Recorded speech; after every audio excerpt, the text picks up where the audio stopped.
നമ്മുടെ ചിന്തയിലേക്ക് നമ്മൾ കടക്കുകയാണ്. നമ്മൾ കഴിഞ്ഞ ദിവസങ്ങൾ ചിന്തിച്ചുകൊണ്ട് ഇരിക്കുന്നത് എന്തായിരുന്നു? വിഷയോർമ്മയുണ്ടല്ലേ? മഹാപുരോഹിത വസ്ത്രം എന്നുള്ളതാണ് നമ്മൾ ചിന്തിച്ചുകൊണ്ട് ഇരിക്കുന്നത്. കഴിഞ്ഞ ദിവസം നമ്മൾ ചിന്തിക്കുവാൻ ഇടയായിട്ടുള്ള ന്യായവിധി പതക്കം. ന്യായവിധി പതക്കത്തെക്കുറിച്ച് പ്രധാനമായിട്ട് നമ്മൾ മനസ്സിലാക്കിയ വിഷയം നമ്മൾ മനസ്സിലാക്കി. ന്യായവിധി പതക്കത്തിൽ പ്രധാനമായിട്ട് എന്താണ് ന്യായവിധി പതക്കം? ഞാൻ ഒരിക്കൽ കൂടെ വാക്കുകൾ പറഞ്ഞുകൊണ്ട് ഇന്നത്തെ മീറ്റിങ്ങിലേക്ക് കടക്കുകയാണ്. ന്യായവിധി പതക്കം എന്ന് പറഞ്ഞാൽ 1 ചാൺ നീളം 1 ചാൺ വീതി. ഇതാണ് ന്യായവിധി പതക്കത്തിൻ്റെ അളവെന്ന് പറയുന്നത്. ഒരു പോക്കറ്റ് പോലെയാണ് അത്. എന്തുകൊണ്ട് ഉണ്ടാക്കപ്പെട്ടു? പൊന്ന്, നീലനൂൽ, ധൂമ്പ് നൂൽ, ചുവപ്പ് നൂൽ, പിരിച്ച പഞ്ഞനൂൽ എന്നിങ്ങനെയുള്ളതായിരിക്കും മെറ്റീരിയൽ ഉണ്ടാക്കപ്പെട്ടതായിരിക്കുന്ന ന്യായവിധി പതക്കം. ഇത് എവിടെ വെച്ചിരിക്കുന്നു? എഫോദിന്റെ മുൻഭാഗത്തോ മഹാപുരോഹിതന്റെ നെഞ്ചോടുകൂടെ ചേർത്ത് വെച്ചിരിക്കുന്നത്. അതിന്റെ അടിഭാഗം എന്ന് പറയുന്നത് എഫോദിന്റെ നടുക്കെട്ടിന് മുകളിലായിട്ട് നിൽക്കുന്നു. അതിൻ്റെ അത് 4 ഭാഗത്ത് 4 തടങ്ങൾ വെച്ചുകൊണ്ട് അതിന്മേൽ അതാണ് ഒരു നീലച്ചരട് കൊണ്ട് ബന്ധിച്ചു വെച്ചിരിക്കുന്നത്. മുകളിലത്തെ 2 ഭാഗങ്ങൾ ന്യായവിധി എഫോദിന്റെ ചുമൽക്കണ്ടങ്ങൾ മേലും താഴത്തെ 2 ഭാഗങ്ങൾ എഫോദിന്റെ നടുക്കെട്ടുമേലും ബന്ധിച്ച് വളരെ ടൈറ്റ് ആക്കി ആ ഭാഗം വെച്ചിരിക്കുകയാണ്. ഇതിന്റെ പ്രത്യേകത എന്താണ്? ഇതിന്റെ പുറത്ത് 12 രത്നങ്ങൾ പതിപ്പിച്ചിട്ടുണ്ട്. ആ ഓരോ രത്നങ്ങളിലും ഇസ്രായേൽ ഗോത്രത്തിന്റെ ഓരോ ഗോത്രത്തിന്റെ പേരുകൾ രേഖപ്പെടുത്തിയിട്ടുണ്ട്. ഇതിനകത്ത് 2 കല്ലുകൾ വെച്ചിട്ടുണ്ട്. ആ കല്ലുകളുടെ പേരാണ് ഊറീമും തുമ്മീമും. ഈ 2 കല്ലുകൾ അതിനകത്ത് വെച്ചിട്ടുണ്ട്. കഴിഞ്ഞ ദിവസം നമ്മൾ ചിന്തിച്ചത് ഈ ന്യായവിധി പതക്കത്തിന്റെ പുറത്ത് വെച്ചിരിക്കുന്ന കല്ലുകൾ അത് ചിന്തിപ്പിച്ചു എന്നുള്ളത് നമ്മൾ മനസ്സിലാക്കി. ഒന്നാമതായിട്ട് ഞാൻ പറയുവാൻ ഇടയായിട്ടുള്ളത്, ഈ സകല കല്ലുകളും ഭൂമിയിൽ നിന്ന് ലഭിച്ചതായിരിക്കുന്ന പ്രഷ്യസ് സ്റ്റോൺസ് ആണ്. വളരെ വിലപ്പെട്ടതായിരിക്കുന്ന കല്ലുകൾ. ഭൂമിയിൽ നിന്ന്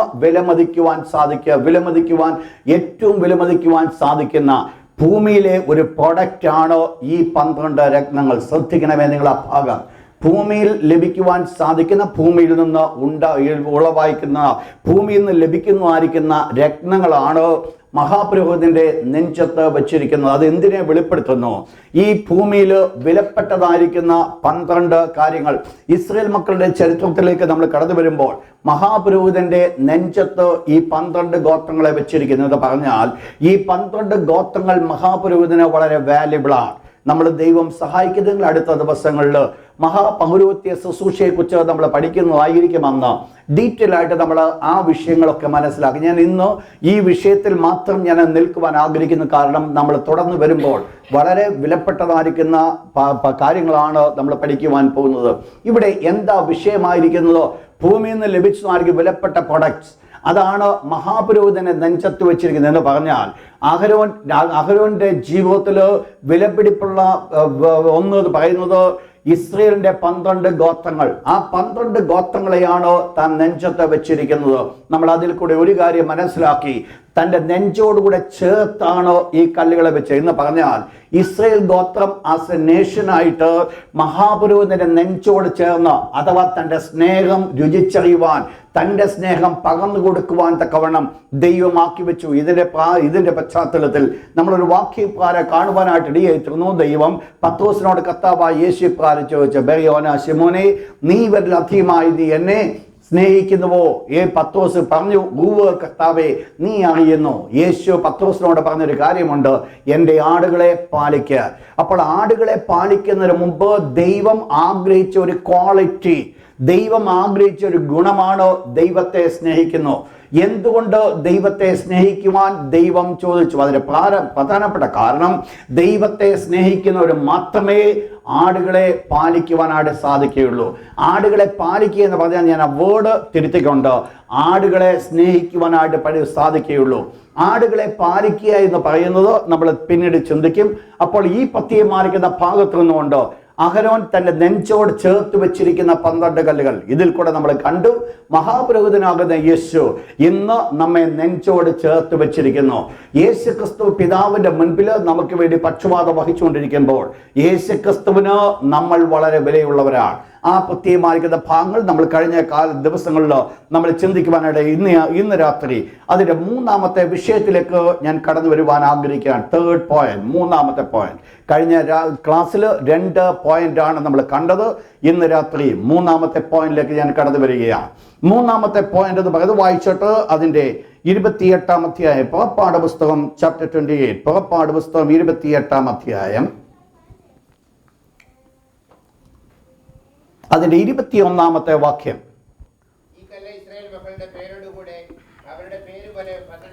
ശ്രദ്ധിക്കുക, അവിടെ പറയപ്പെടുന്നു, ദൈവം അഹരോനോട് മോശയോട് ഇപ്രകാരം പറയുകയാണ്, ഈ കല്ലുകൾ എന്തായിരിക്കണം? അവിടെ പറയുന്നത് ഇസ്രായേൽ മക്കളുടെ പേരോടുകൂടെ അവരുടെ പേർ പോലെ 12 ആയിരിക്കണം. അപ്പോൾ ഈ 12 ഗോത്രങ്ങൾക്ക് ഓരോ കല്ലുകളാണ് കൊടുത്തത്. നമ്മളൊന്ന് ചിന്തിക്കുകയുണ്ടായി. 2 ഭാഗങ്ങൾ ഇസ്രായേൽ മക്കളുടെ പേരുകൾ രേഖപ്പെടുത്തിയിട്ടുണ്ട്. എവിടൊക്കെയാ? മഹാപൗരോഹിത്യ വസ്ത്രത്തിൽ 2 ഭാഗങ്ങളിൽ ഇസ്രായേൽ മക്കളുടെ പേരുകൾ രേഖപ്പെടുത്തിയിട്ടുണ്ട്. എവിടൊക്കെ? ഒന്ന് തോളിൽ വെച്ചിരിക്കുന്ന ഗോമേദക്കല്ലുകൾ. 2 എവിടെ? നെഞ്ചത്ത് വെച്ച ന്യായവിധി പതക്കം. ഇത് തമ്മിൽ ഒരു വലിയ വ്യത്യാസമുണ്ട്. എന്തായിരുന്നു വ്യത്യാസം? ഒന്ന്, വളരെ പ്രധാനമായിട്ടിരിക്കുന്നത് ഗോമേദ് കല്ല് എഴുതപ്പെട്ട 6 പേരുകൾ എന്നുള്ളതല്ല, വളരെ പ്രാധാന്യമായിരിക്കുന്നത് ജനനക്രമത്തിലാണ് രേഖപ്പെടുത്തിയത്. മറ്റേതോ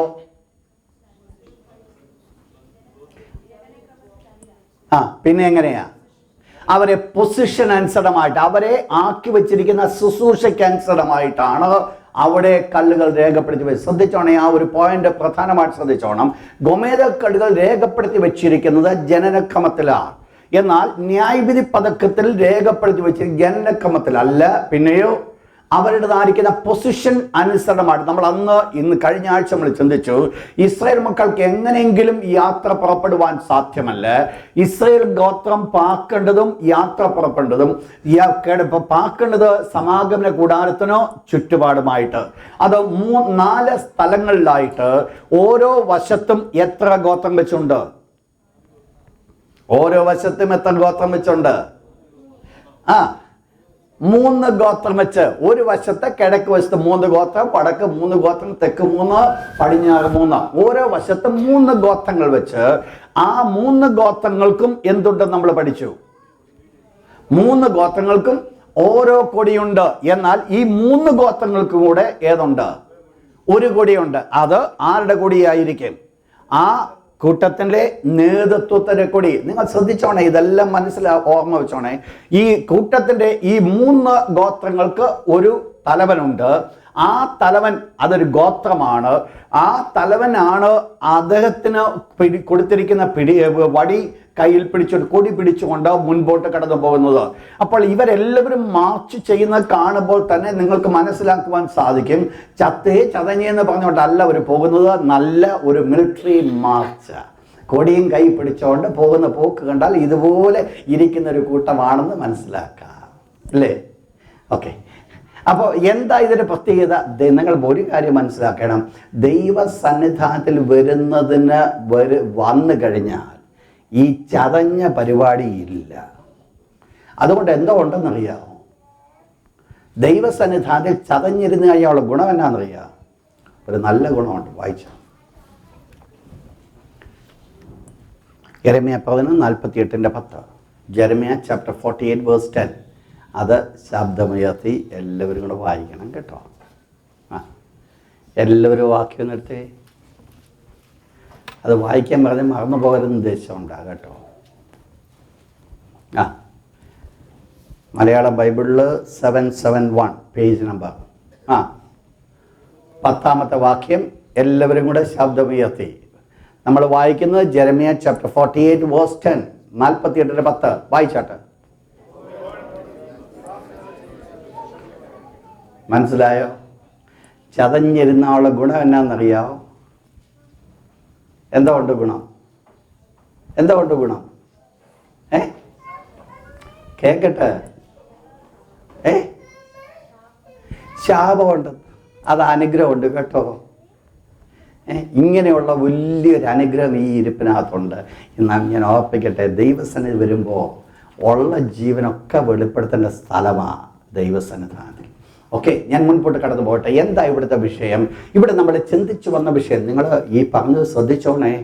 ദൈവസന്നിധാനത്തിൽ എവിടെ നമ്മൾ കടന്നു പോയാലും, എപ്പോൾ നമ്മൾ കടന്നു പോയാലും നമ്മൾ എനർജറ്റിക് ആയിരിക്കണം. ഒരിക്കൽ പോലും ഒരു വല്ലാത്തൊരവസ്ഥയിൽ, ഒരു മടുപ്പിൻ്റെ അവസ്ഥയിൽ ഒരു കാരണവശാലും ദൈവസന്നിധാനത്തിൽ പോയി ഇരിക്കരുത്. അത് നമുക്ക് അനുഗ്രഹമല്ല കൊണ്ടുവരുന്നത്, ശാപം കൊണ്ടുവരിക. അപ്പോൾ ദൈവസന്നിധാനത്ത് നമ്മൾ ഇരിക്കുമ്പോൾ സന്തോഷത്തോടുകൂടി നമ്മൾ ആയിരിക്കണം, ആനന്ദത്തോടുകൂടി ആയിരിക്കണം, രണ്ട് കാലിലെയും സ്തോത്രവും ഒക്കെ പറഞ്ഞുകൊണ്ടിരിക്കണം. ഇവിടെ മുൻപോട്ട് കടന്നു പോട്ടെ. എന്താ ഇവിടുത്തെ വിഷയം? ഇവരുടെ പേരുകൾ രേഖപ്പെടുത്തി വെച്ചിരിക്കുക. അപ്പോൾ തലവനാണ് മുൻപിൽ പോകുന്നത്. ആ തലവൻ്റെ കീഴിൽ ആ ഗോത്രങ്ങൾ പോയി അവരോടുകൂടെ ചേർന്നുള്ള ഗോത്രങ്ങളൊക്കെ തൊട്ട് പിന്നാലെ കടന്നു പോകുന്നു. അപ്പോൾ ഇങ്ങനെ ഈ സമാഗമ കൂടാരം വെച്ചുകൊണ്ട് ഇവർ മുൻപോട്ട് കടന്നു പോകുന്ന അവരുടെ യാത്ര വളരെ അനുഗ്രഹിക്കപ്പെട്ട യാത്രയാണ്. ദൈവം അവരെ എവിടെയാണ് പൊസിഷൻ ചെയ്തിരിക്കുന്നത്? അതാണ് ഞാൻ മുമ്പേ പറഞ്ഞ വേർഡ് ശുശ്രൂഷ ക്രമം എന്ന് പറഞ്ഞത്. കാരണം ഓരോരുത്തരെ വെച്ചിരിക്കുന്ന പൊസിഷൻസിന് അനുസരണമായിട്ടാണ് അഹ്റോന്റെ നെഞ്ചത്ത് ഈ കല്ലുകളുടെ പേര് പതിപ്പിക്കപ്പെട്ടിരിക്കുന്നത്. അങ്ങനെയെങ്കിൽ എപ്രകാരമാണ് അവരുടെ പ്രയാണം, അതിനനുസരണമായിട്ട് തൻ്റെ നെഞ്ചിലേക്ക് ആ പേരുകൾ രേഖപ്പെടുത്തി വെച്ചിരിക്കുന്നു. മുൻപോട്ട് ഞാൻ കടന്നു പോട്ടെ. അങ്ങനെയെങ്കിൽ ഞാൻ പറഞ്ഞു വരുന്ന ഭാഗം ഇപ്രകാരമാണ്. ഇവിടെ യഹൂദയ്ക്ക് എന്തുണ്ട്? ഒരു കല്ലുണ്ട്. രൂപേൻ എന്തോ ഉണ്ട്? ഒരു രക്തമുണ്ട്. ഈ പറയപ്പെടുന്ന 12 ഗോത്രങ്ങൾക്കും ഏതൊക്കെയാ 12 ഗോത്രങ്ങൾ?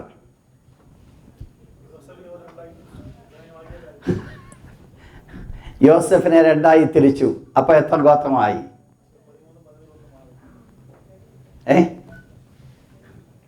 യോസെഫിനെ 2 തിരിച്ചപ്പോ എത്ര ആയി?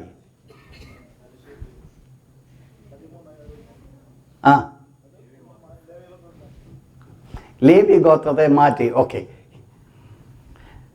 ഇവിടെ നമ്മൾ കണ്ട വിഷയം, ഈ 12 ഗോത്രങ്ങൾക്കും ഓരോ കല്ലുകൾ കൊടുത്തിട്ടുണ്ട്. ഈ ഓരോ കല്ലുകൾക്കും ഡിഫറെൻറ്റ് കളേഴ്സാണ്. ശ്രദ്ധിച്ചോണേ എൻ്റെ പോയിന്റ് ഇനിയുള്ളത്. ഞാൻ ആ വിഷയത്തിലേക്ക് വരിക. 12 രത്നങ്ങളാണ് മഹാപുരോഹിതന്റെ നെഞ്ചത്ത് വെച്ചിരിക്കുന്നത്.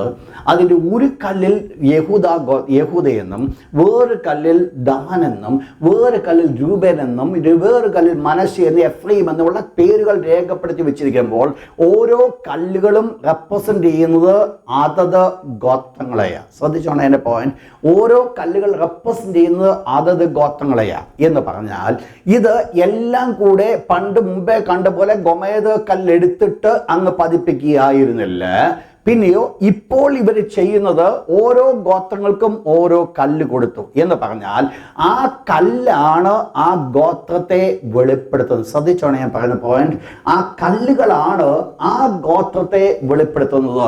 ഗോമേദ കല്ലുകളിലേക്ക് നോക്കുമ്പോൾ 6 പേരുടെ പേര് ആ ഒരേ കല്ലിലും, മറിച്ച് 6 പേരുടെ പേര് മറ്റേ കല്ലിലും എന്ന് പറഞ്ഞാൽ ഈ 12 ഗോത്രങ്ങളും നിൽക്കുന്നത് എവിടെയാണ് നിൽക്കുന്നത്? ആ ഗോമേദ കല്ല് ഒറ്റ കല്ലിൽ തന്നെയാണ്. എന്നാൽ ഇവിടുത്തെ വിഷയം അതല്ല. ഇവിടുത്തെ വിഷയം ഓരോ ഗോത്രങ്ങൾക്ക് ഓരോ കല്ലുകൾ എന്ന് പറഞ്ഞാൽ ഇപ്പൊ രൂപേനെ വെളിപ്പെടുത്തുന്നത് ഒരു കല്ല്, ദാനെ വെളിപ്പെടുത്തുന്നത് മറ്റൊരു കല്ല എന്ന് പറഞ്ഞാൽ അവരുടെ ഐഡന്റിറ്റിയാണ് ഏതിൽ കൂടെ വെളിപ്പെടുത്തുന്നത്? ഈ കല്ലുകളിൽ കൂടെ വെളിപ്പെടുത്തും. ഞാൻ ആ വിഷയത്തിലേക്ക് നിങ്ങളെ ഒത്തിരി കൊണ്ടുപോകാൻ പോകുന്നില്ല. കാരണം ഈ കല്ലുകൾ എല്ലാം ഇസ്രായേൽ മക്കളുടെ അല്ലെങ്കിൽ ഓരോ ഗോത്രത്തിൻ്റെയും വിവിധ സ്വഭാവങ്ങളെയും വിവിധ അവസ്ഥകളെയും ചൂണ്ടിക്കാണിക്കുകയാണ് ഓരോ കല്ലുകളും. ഇപ്പോൾ അവിടെ നമ്മൾ കണ്ടു, നമ്മൾ പ്രധാനമായിട്ട് നമ്മൾ അതിൻ്റെ 28-ാം അധ്യായത്തിലേക്ക് നമ്മൾ കടന്നു വരുമ്പോൾ 28-ാം അധ്യായത്തിൻ്റെ അതിൻ്റെ 17-ാമത്തെ വാക്യം ഒന്ന് വായിച്ചാട്ടെ. 17-ാമത്തെ വാക്യം. 4 നിര കല്ല് പതിക്കണം, എന്നിട്ട് താമ്രമണി, പീതരത്നം, മരതകം എന്ന് പറഞ്ഞാൽ ഡിഫറെൻറ്റ് കളറുള്ള കല്ലുകളാണ് ഡിഫറെൻറ്റ് ഗോത്രങ്ങളെ റെപ്രസെൻ്റ് ചെയ്ത് എന്ന് പറഞ്ഞാൽ ഈ ഓരോ കല്ലുകളും ഓരോ ഗോത്രങ്ങളെ റെപ്രസെൻ്റ് ചെയ്ത് പറഞ്ഞു കഴിഞ്ഞാൽ അതിൻ്റെ അർത്ഥം ഓരോ കല്ലുകളും ഓരോ ഗോത്രത്തിൻ്റെ ഐഡന്റിറ്റി വെളിപ്പെടുത്തുക എന്ന് പറഞ്ഞാൽ ഈ 12 കൂട്ടർക്കും 12 ഐഡന്റിറ്റി ഉണ്ട്. ശ്രദ്ധിച്ചോണേ, 12 കൂട്ടങ്ങൾക്കും 12 ഐഡന്റിറ്റി ഉണ്ട്. എന്നാൽ അവര് ഈ 12 പേരും അവര് വെളിപ്പെടുത്തുന്നത് ഈ കല്ലിന് എന്തുണ്ട് നിങ്ങൾക്കറിയാം? അതിനെന്തുണ്ട്? പ്രകാശമുണ്ട്. അപ്പോൾ ആ കല്ലിൽ കൂടെ വെളിപ്പെടുന്ന പ്രകാശങ്ങൾ എന്ന് പറയുന്നത് ഈ ഓരോ ഗോത്രത്തിൻ്റെയും പ്രവർത്തനമാണ് വെളിപ്പെടുത്തുന്നത്. അഥവാ അവരുടേതായിരിക്കുന്ന സ്വഭാവങ്ങളും അവർ മറ്റു ലോകത്തിനുമ്പാകെ ചൂണ്ടിക്കാണിക്കുന്നതും എങ്ങനെയാണ് ലോകത്തിനുമ്പാകെ അവർ റെപ്രസെന്റ് ചെയ്യുന്നത്, അതാണ് ഈ കല്ലുകൾ വെളിപ്പെടുത്തുവാനായിട്ട് ശ്രദ്ധിക്കുന്നത്. ഞാൻ പറഞ്ഞ് മനസ്സിലാക്കുന്നുണ്ടോ? ഈ കല്ലുകൾ ഞാൻ പറഞ്ഞ് മനസ്സിലാക്കിയോ? ഇല്ല. ഈ കല്ലുകൾ വെളിപ്പെടുത്തുന്നത് പറഞ്ഞാൽ ഓരോ ഗോത്രങ്ങളെയാ. അപ്പോൾ ഈ കല്ലുകൾ കൂടെ വെളിപ്പെടുന്ന ഒന്ന് പച്ച കളറായിരിക്കാം, വേറൊന്ന് സൂര്യ ഇത് കളറായിരിക്കാം, മറ്റൊന്ന് റെഡ് കളറായിരിക്കാം. വിവിധ നിറങ്ങളിലാണ് ഈ കല്ലുകൾ ഒക്കെ ആയിരിക്കുന്നത്. വിവിധ നിറങ്ങളും വിവിധ യൂസും ആണ് ഈ കല്ലുകൾക്കുള്ളത്. അങ്ങനെയെങ്കിൽ ഈ ഓരോ ഗോത്രങ്ങളുടെ പേര് ആ കല്ലുകൾ രേഖപ്പെടുത്തിയിരിക്കുമ്പോൾ അവര് ആ കല്ല് വെളിപ്പെടുത്തുന്നത് ആ ഗോത്രത്തിന്റെ പ്രത്യേകതയാണ്. എന്ന് പറഞ്ഞാൽ 12 പ്രത്യേകതകളാണ് ഈ 12 കല്ലുകൾ വെളിപ്പെടുത്തുവാനായിട്ടിടയായിത്തീരുന്നത്. ശ്രദ്ധിക്കാൻ പറഞ്ഞപ്പോൾ 12 വിധങ്ങളിലായിരിക്കുന്ന സ്വഭാവങ്ങൾ അല്ലെങ്കിൽ അവർ വെളിപ്പെടുത്തലുകളാണ് ഈ 12 രത്നങ്ങൾ വെളിപ്പെടുത്തുന്നത്. അപ്പോൾ ഇവക്കെല്ലാവർക്കും എന്തുണ്ട്? അവരുടേതായിരിക്കുന്ന ഏതുണ്ട്? ഐഡന്റിറ്റി ഉണ്ട്. ശ്രദ്ധിക്കുക, ഞാൻ ഈ പറയുന്ന വേർഡാണ് വളരെ പ്രാധാന്യം. ഈ ഓരോ ഗോത്രങ്ങൾക്കും അവരുടെ ഐഡന്റിറ്റി ഉണ്ട്. എന്നാൽ നിങ്ങൾ ഒന്ന് മനസ്സിലാക്കണം, ഈ ഓരോ ഗോത്രങ്ങൾക്കും അവരുടെ ഐഡന്റിറ്റി ഉള്ളത് പോലെ തന്നെ ഈ കല്ലുകൾ മുഴുവൻ നിൽക്കുന്നത് എവിടെയാണ് നിൽക്കുന്നത്? എവിടെയായി കല്ലുകൾ വെച്ചിരിക്കുന്നത്? മഹാപുരോഹിതന്റെ നെഞ്ചത്ത്. അപ്പോൾ വാസ്തവത്തിൽ ഈ കല്ലുകൾ മുഴുവൻ ആരെ വെളിപ്പെടുത്തുന്നു? ആരെ വെളിപ്പെടുത്തുന്നത്? ആരെ ഇത് വഹിച്ചിരിക്കുന്നത്? മഹാപുരോഹിതൻ. അപ്പോൾ ഈ ഇവക്ക് ഓരോരുത്തർക്കും അവരുടേതായിരിക്കുന്ന ഐഡന്റിറ്റി ഉണ്ട് എന്ന് പറയുന്ന പോലെ തന്നെ ഈ ഓരോരുത്തരും അവരവരുടെ ഐഡന്റിറ്റി വെളിപ്പെടുത്തിക്കൊണ്ടിരിക്കുമ്പോൾ തന്നെ ഇവക്ക് മൊത്തമായിട്ട് ഇവക്കൊരു ഉദ്യോഗമുണ്ട്. ആ ഉദ്യോഗം എന്ന് പറയുന്നത് ആരെ വെളിപ്പെടുത്തുക? മഹാപുരോഹിതൻ. നിങ്ങൾ മനസ്സിലാകുന്നുണ്ടോ ഈ ഭാഗം? ഈ ഓരോ കല്ലുകളും അവരുടേതായിരിക്കുന്ന ഐഡന്റിറ്റി വെളിപ്പെടുത്തുന്നു, അവരുടേതായ ജോലിയെ വെളിപ്പെടുത്തുന്നു എന്ന് പറഞ്ഞ പോലെ തന്നെ ഈ കല്ലുകൾ എല്ലാം കൂടെ കൂടുമ്പോൾ ആരെയാണ് വെളിപ്പെടുത്തുന്നത്? മഹാപുരോഹിതനെ വെളിപ്പെടുത്തുകയാണ്. നിങ്ങൾ മനസ്സിലാക്കേണ്ടത്, ഇത് വെളിപ്പെടുത്തുന്നത് ഈ കല്ലുകൾക്ക് ഡിഫറെന്റ് കളർ വരുവാനൊരു കാരണമുണ്ട്. അത് അവരുടെ ജോലിക്ക് അനുസൃതമായിട്ട്, അഥവാ ദൈവം അവരെ വെച്ചിരിക്കുന്ന പൊസിഷൻസിന് അനുസൃതമായിട്ടാണ് പേരുകൾ കടന്നു വരുവാൻ കാരണമായി തീർന്നത്. ആരുടെ പേര് ഇന്ന കല്ലിൽ വരണമെന്നുള്ളത് ദൈവം അവരെ വെച്ച പൊസിഷൻസിന് അനുസൃതമായിട്ടാകുന്നുവെങ്കിൽ ആ പൊസിഷൻസ് അവിടെ നിൽക്കുമ്പോൾ തന്നെ അവർ ഈ മഹാപുരോഹിതനെ റെപ്രസെന്റ് വെളിപ്പെടുത്തുകയാണ് ചെയ്യുന്നത്. ആസ് എ ഹോൾ ഈ 12 കല്ലുകളും ഒരുമിച്ച് കൂടിക്കൊണ്ട് അത് പുരോഹിതന്റെ അഥവാ അഹരോൻ എന്നുള്ള പുരോഹിതന്റെ പൗരോഹിത്യ ശുശ്രൂഷയുടെ മാറ്റ് വർദ്ധിപ്പിക്കുക. ഇവർ നിൽക്കുന്നത്, നിങ്ങൾ ശ്രദ്ധിക്കണേ, ഞാൻ പറഞ്ഞ ഇവർ നിൽക്കുന്നത് നെഞ്ചത്താണ്, ഇവരെ വെച്ചിരിക്കുന്നത് നെഞ്ചത്താണ്. ഇവക്കെല്ലാം അവരുടെ ഐഡന്റിറ്റി ഉണ്ടെങ്കിലും ഈ 12 കല്ലുകളും കൂടെ വില മതിപ്പിക്കുന്നത് ആരെയാ വാല്യൂ ആക്കി കാണിക്കുന്നത്? ഈ മഹാപുരോഹിതനെ. അങ്ങനെയെങ്കിൽ നിങ്ങൾ മനസ്സിലാക്കിക്കോണം, ഇവക്ക് ഡിഫറെന്റ് കളർ വരുവാൻ കാരണം അവരുടെ ശുശ്രൂഷ ഡിഫറെന്റ് ആയതുകൊണ്ട് എന്ന് പറഞ്ഞ പോലെ തന്നെ പുതിയ നിയമത്തിലേക്ക് നമ്മൾ കടന്നു വരുമ്പോൾ കർത്താവായ യേശുക്രിസ്തുവിന്റെ മഹാപുരോഹിതൻ എന്നുള്ള പദവി നിന്നുകൊണ്ട് യേശുക്രിസ്തുവിന്റെ പൗരോഹിത്യ വസ്ത്രത്തിൽ നിൽക്കുന്നതായിരിക്കുന്ന ന്യായവിധി പതക്കം. ആ ന്യായവിധി പതക്കത്തിൽ ഇന്ന് പതിക്കപ്പെട്ടിരിക്കുന്ന പേരുകൾ എന്ന് പറയുന്നത് ആരുടെ പേരുകളാ? സാധാരണപ്പെട്ട അവിശ്വാസിയുടെ പേരല്ല. പിന്നെ ആരുടെ പേരാ വന്നിരിക്കുന്നത്? വിശ്വാസികളുടെ പേര്. കാരണം ഇവിടെ ആ കല്ലുകൾ അഹരോന്റെ നെഞ്ചത്ത് കടന്നു വരണമായിരുന്നുവെങ്കിൽ ഒരു കാര്യം വളരെ ആവശ്യമാണ്. ദൈവം അബ്രഹാമിന് കൊടുത്ത വാഗ്ദത്തത്തിൽ കൂടെ അബ്രഹാമ സന്തതിയായി ജനിച്ചെങ്കിൽ മാത്രമേ ആ പേര് അവിടെ കടന്നു വരികയുള്ളൂ. ഏതെങ്കിലും ഒരു നാട്ടിലെ ഒരു വ്യക്തിയുടെ പേരല്ല അവിടെ കൊണ്ട് എഴുതി വെച്ചിരിക്കുന്നത്. ദൈവത്തോട് ബന്ധപ്പെട്ട് അബ്രഹാം എന്നുള്ള പിതാവിൽ കൂടെ ദൈവമായിട്ട് ബന്ധപ്പെട്ടതായിരിക്കുന്ന, അതിൽ കൂടെ ദൈവത്തെ പിതാവേ എന്ന് വിളിക്കുവാൻ യോഗ്യതയുള്ളവരുടെ പേരുകൾ മാത്രമാണ് എവിടെ വെച്ചിരിക്കുന്നത്? അപ്പോൾ എല്ലാവരുടെ പേരുകൾ വെച്ചിട്ടില്ല. ദൈവത്തെ പിതാവേ എന്ന് വിളിക്കുവാൻ യോഗ്യതയുള്ളവരുടെ പേരുകൾ മാത്രമേ വെച്ചിട്ടുള്ളൂ. പക്ഷെ ഈ പേരുകൾ വെച്ചിരിക്കുന്നത് അവരവർക്ക് കൊടുത്ത ജോലിക്കനുസൃതമായിട്ട്, അവരവർക്ക് കൊടുത്ത ഉദ്യോഗത്തിനനുസൃതമായിട്ട്, ദൈവം അവരവരെ ഏൽപ്പിച്ചിരിക്കുന്ന ഫലമേൽപ്പിക്കുന്ന വേലയ്ക്കനുസൃതമായിട്ട്. അങ്ങനെയാണെങ്കിലും ആസ് എ ഹോൾ ഈ കൂട്ടം വെളിപ്പെടുത്തുന്നത് അഹരോൻ എന്നുള്ള മഹാപുരോഹിതനെ വെളിപ്പെടുത്തുമ്പോൾ, പുതിയ നിയമത്തിലേക്ക് കടന്നു വരുമ്പോൾ ദൈവമക്കൾ മനസ്സിലാക്കണം, ഇന്ന് ആ ന്യായവിധി പതക്കത്തോട് ചേർത്ത് വെച്ചിരിക്കുന്ന രത്നങ്ങൾ മറ്റാരുമല്ല, ഞാനും നിങ്ങളുമാ. എന്താ എന്റെയും നിങ്ങളുടെ പ്രത്യേകത? എനിക്കും നിങ്ങൾക്കും ദൈവം ഓരോ പ്രത്യേക ശുശ്രൂഷയാണ് തന്നിരിക്കുന്നത്. ഒരാളുടെ ശുശ്രൂഷയല്ല അടുത്തൊരാൾക്ക്, അടുത്തൊരാളുടെ ശുശ്രൂഷയല്ല അടുത്തൊരാൾക്ക്. ഞാനും നിങ്ങളും നമ്മൾ സഭയായിട്ട് തന്നെ ഒരുമിച്ചാണെങ്കിൽ തന്നെയും നമുക്കെല്ലാവർക്കും എന്തുണ്ട്? നമ്മുടെ ഒരു പാർട്ട് പ്ലേ ചെയ്യുവാനുണ്ട്. നമ്മുടെ പാർട്ട് പ്ലേ ചെയ്യുക എന്ന് പറയുമ്പോൾ എനിക്ക് എൻ്റെ ഏതാണ്ട് വ്യക്തി താല്പര്യം നടത്തുമോ എന്നുള്ളതല്ല അവിടുത്തെ വിഷയം. പിന്നെയോ ആ പർട്ടിക്കുലർ ജോലിയിൽ കൂടെ ഞാൻ വെളിപ്പെടുത്തുന്നത് എന്തായിരിക്കും?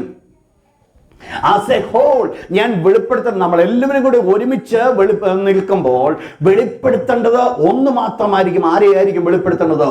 യേശുക്രിസ്തുവിനെ ആയിരിക്കും വെളിപ്പെടുത്തുന്നത്. എന്നാൽ അതിൻ്റെ അർത്ഥം നമുക്കാർക്കും നമ്മുടെ ഐഡന്റിറ്റിയിൽ ഇല്ലെന്നല്ല, നമുക്ക് എല്ലാവർക്കും എന്തോ ഉണ്ട്. ഞാൻ മനസ്സിലാക്കുന്നുണ്ടോ വിഷയം? നമുക്കെല്ലാവർക്കും നമ്മുടെ ഓൺ ഐഡന്റിറ്റി ഉണ്ട് എന്ന് പറഞ്ഞാൽ നമുക്കെല്ലാവർക്കും നമ്മുടെ ഓൺ ജോലി ചെയ്യുവാനുണ്ട്. ആ ജോലി നമ്മൾ കൂടെ നടക്കുമ്പോൾ തന്നെ നമ്മൾ എല്ലാവരും നിൽക്കുന്നത് ഒന്നില്ല.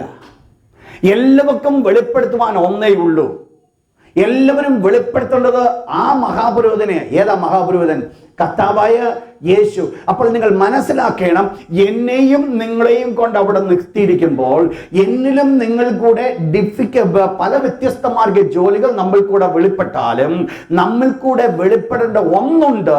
ആസ് എ ഹോൾ ആയിട്ട് വെളിപ്പെടുമ്പോൾ എന്ത് വെളിപ്പെടുത്തണം? യേശുവിനെ വെളിപ്പെടും എന്ന് പറഞ്ഞാൽ വിനോദ്ബദനെ ദൈവമാക്കിയിരിക്കുന്ന കല്ലിൽ നിന്നുകൊണ്ട് വിനോദ്ബദന്റെ ജോലി ചെയ്യുവാനുണ്ട്. എന്നാൽ ആഫ്റ്റർ വിനോദ്ബദന്റെ ഒരു ഉത്തരവാദിത്വമുണ്ട്. വിനോദ്ബദൻ അവിടെ നിൽക്കുന്നത് വിനോദ്ബദായിട്ടല്ല, പിന്നെ ആരുടെ നെഞ്ചത്താണ് നിൽക്കുന്നേ? മഹാപുരോഹിതനാകുന്ന യേശു. അപ്പോൾ ആരെയാ വെളിപ്പെടുത്തേണ്ടത്? ദൈവം തനിക്ക് കൊടുത്തിരിക്കുന്ന ശുശ്രൂഷയിൽ കൂടെ യേശുവിനെ വെളിപ്പെടുത്തുന്നു. റോബിൻ ബ്രദർ ആരെ വെളിപ്പെടുത്തുന്നു? തനിക്ക് ഒരു ശുശ്രൂഷ കൊടുത്തിട്ടുണ്ട്. ആ ശുശ്രൂഷയിൽ കൂടെ ആരെ വെളിപ്പെടുത്തുന്നു? യേശുവിനെ വെളിപ്പെടുത്തുന്നു. ഞാൻ പറഞ്ഞു വന്നതിന്റെ അർത്ഥം ഇതാണ്, എനിക്കും നിങ്ങൾക്കും എല്ലാം ഡ്യൂട്ടി വ്യത്യാസമുണ്ട്, ജോലിക്ക് വ്യത്യാസമുണ്ട്. എന്നാൽ ജോലിയുടെ വ്യത്യാസം കൊണ്ട് നമ്മൾ വ്യത്യാസപ്പെട്ടവരെ നല്ല ദൈവത്തിന്റെ വചനം പഠിപ്പിക്കുന്നത് ഈ വ്യത്യാസപ്പെട്ട ജോലിയിൽ കൂടെ ഒരാളെ വെളിപ്പെടുത്തി കാട്ടുവാനാണോ എന്നെയും നിങ്ങളെ വെച്ചിരിക്കുന്നത്? അതുകൊണ്ടാണ് അപ്പോസ്തലനായ പൗലോസ് ഇപ്രകാരം പറയുന്നു, ആകയാൽ നിങ്ങൾ തിന്നാലും കുടിച്ചാലും എന്ത് ചെയ്താലും നിങ്ങൾ എന്ത് ചെയ്യണം? ദൈവത്തിനോ മഹത്വം കരയറ്റണം. അപ്പോൾ നമ്മുടെ എയിം എന്ന് പറയുന്നത് ഏതായിരിക്കും? ഒരുപക്ഷെ ദൈവം ഇന്ന് എന്നെ ഇവിടെ നിർത്തിയെന്നിരിക്കാം. പക്ഷേ നിർത്തിയിരിക്കുന്നത് എൻ്റെ ഐഡന്റിറ്റി വെളിപ്പെടുത്തുവാനല്ല, എന്നെ നിർത്തിയിരിക്കുന്ന ഒരുവനുണ്ട്. അവന്റെ ഐഡന്റിറ്റിയാണ് കൂടെ വെളിപ്പെടുത്തേണ്ടത്. ഒരുപക്ഷെ നിങ്ങൾ അറിയാത്ത പല ജോലി ചെയ്ത പ്രിയപ്പെട്ടവർ ഇതിന്റെ നടുവിൽ ഇരിപ്പുണ്ട്. അവരാ ജോലി ചെയ്യുന്ന ആരും അറിഞ്ഞിട്ടില്ല. പക്ഷെങ്കിൽ ഒരുപക്ഷെ 10 പേര് കണ്ടെന്നിരിക്കാം. എന്നാൽ കണ്ടിട്ട് അവർ വിലമതിക്കപ്പെടുവാനല്ല ദൈവം അവരെ അവിടെ ആക്കി വെച്ചിരിക്കുന്നത്. പിന്നെയോ യേശുവിനെ വെളിപ്പെടുത്തുവാൻ. ആഫ്റ്റർ ഓൾ നമ്മൾ മനസ്സിലാക്കേണ്ടത്, ജോലിക്ക് വ്യത്യാസമുണ്ടെങ്കിലും, കൃപാവരങ്ങൾ വ്യത്യാസമുണ്ടെങ്കിലും, ശുശ്രൂഷകൾ വ്യത്യാസമുണ്ടെങ്കിലും, ഏത് ശുശ്രൂഷയ്ക്ക് അനുസൃതമായിട്ട് വെച്ചിരിക്കുന്നുവെങ്കിലും ഒന്ന് മനസ്സിലാക്കണം, ഞാനും നിങ്ങളും എല്ലാം നിൽക്കുന്നത് ഒരു സ്ഥാനത്ത് മാത്രമാണ്, എൻ്റെ യേശുവിന്റെ നെഞ്ചോടുകൂടെ ചേർന്ന്. നിങ്ങൾ മനസ്സിലാക്കണം, ഒരാൾക്ക് കൊണ്ടുപോയിട്ട് ഒരു പ്രത്യേകമായ സ്ഥാനം മറ്റൊരാൾക്ക് കൊണ്ടുപോയി മറ്റൊരു സ്ഥാനവും ദൈവം കൊടുത്തില്ല. ഈ 12 കല്ലുകളെയും ദൈവം കൊണ്ട് വെച്ചിരിക്കുമ്പോൾ ദൈവം കൊണ്ട് വെച്ചിരിക്കുന്നത് മഹാപുരോഹിതനെ നെഞ്ചോട് ചേർത്ത് വെച്ചിരിക്കുക എന്ന് പറഞ്ഞതിന്റെ അർത്ഥം എന്നാണെന്ന് അറിയാമോ? ഒരു പക്ഷേ നിന്റെ ജോലി പായിടുന്നതായിരിക്കാം. അതിന്റെ അർത്ഥം നീ പുറമ്പോക്കിൽ കിടക്കുമ്പോൾ നല്ല, അതിന്റെ അർത്ഥം ആ പായിടുന്ന ജോലി ദൈവത്തിന്റെ മഹത്വത്തിന് വേണ്ടി നീ ചെയ്യുന്നുവെങ്കിലും നീ അവന്റെ നെഞ്ചോട് ചേർന്ന് നിൽക്കുക. മനസ്സിലാവുന്നോ ഞാൻ പറഞ്ഞു വരുന്നത്? ശുശ്രൂഷകൾ വ്യത്യാസമുണ്ട്, ഐഡന്റിറ്റി വ്യത്യാസമുണ്ട്.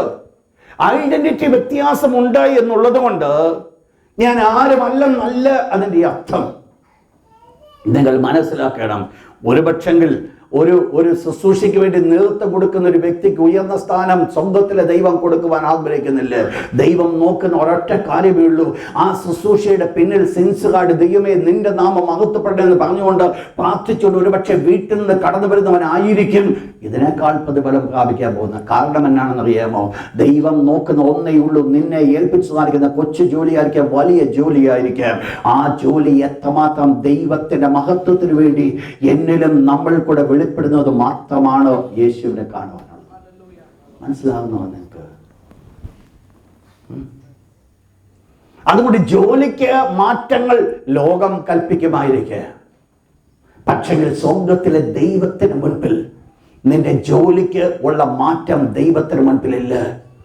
എന്താ സ്വർഗത്തിലെ ദൈവം നോക്കുമ്പോൾ കാണുന്നത് എന്നാണെന്നറിയാമോ? സ്വർഗത്തിലെ ദൈവം നോക്കുമ്പോൾ കാണുന്നത് നിനക്ക് 5 കൃപ തന്നു, നിനക്ക് അതുകൊണ്ട് വ്യാപാരം ചെയ്യാമെന്ന് ദൈവം കണ്ടു, അതുകൊണ്ട് 5 കൃപ തന്നു ദൈവം നിന്നെ അവിടെ നിർത്തി. അതിന്റെ അർത്ഥം ഒരു കൃപ കൊടുത്തവൻ മോശക്കാരനാണെന്നല്ല. അവന് കൊടുത്തിരിക്കുന്ന 1 കൃപ കൊണ്ട് അവനും വ്യാപാരം ചെയ്യുമെന്ന് ഈ യജമാനൻ അറിയാം.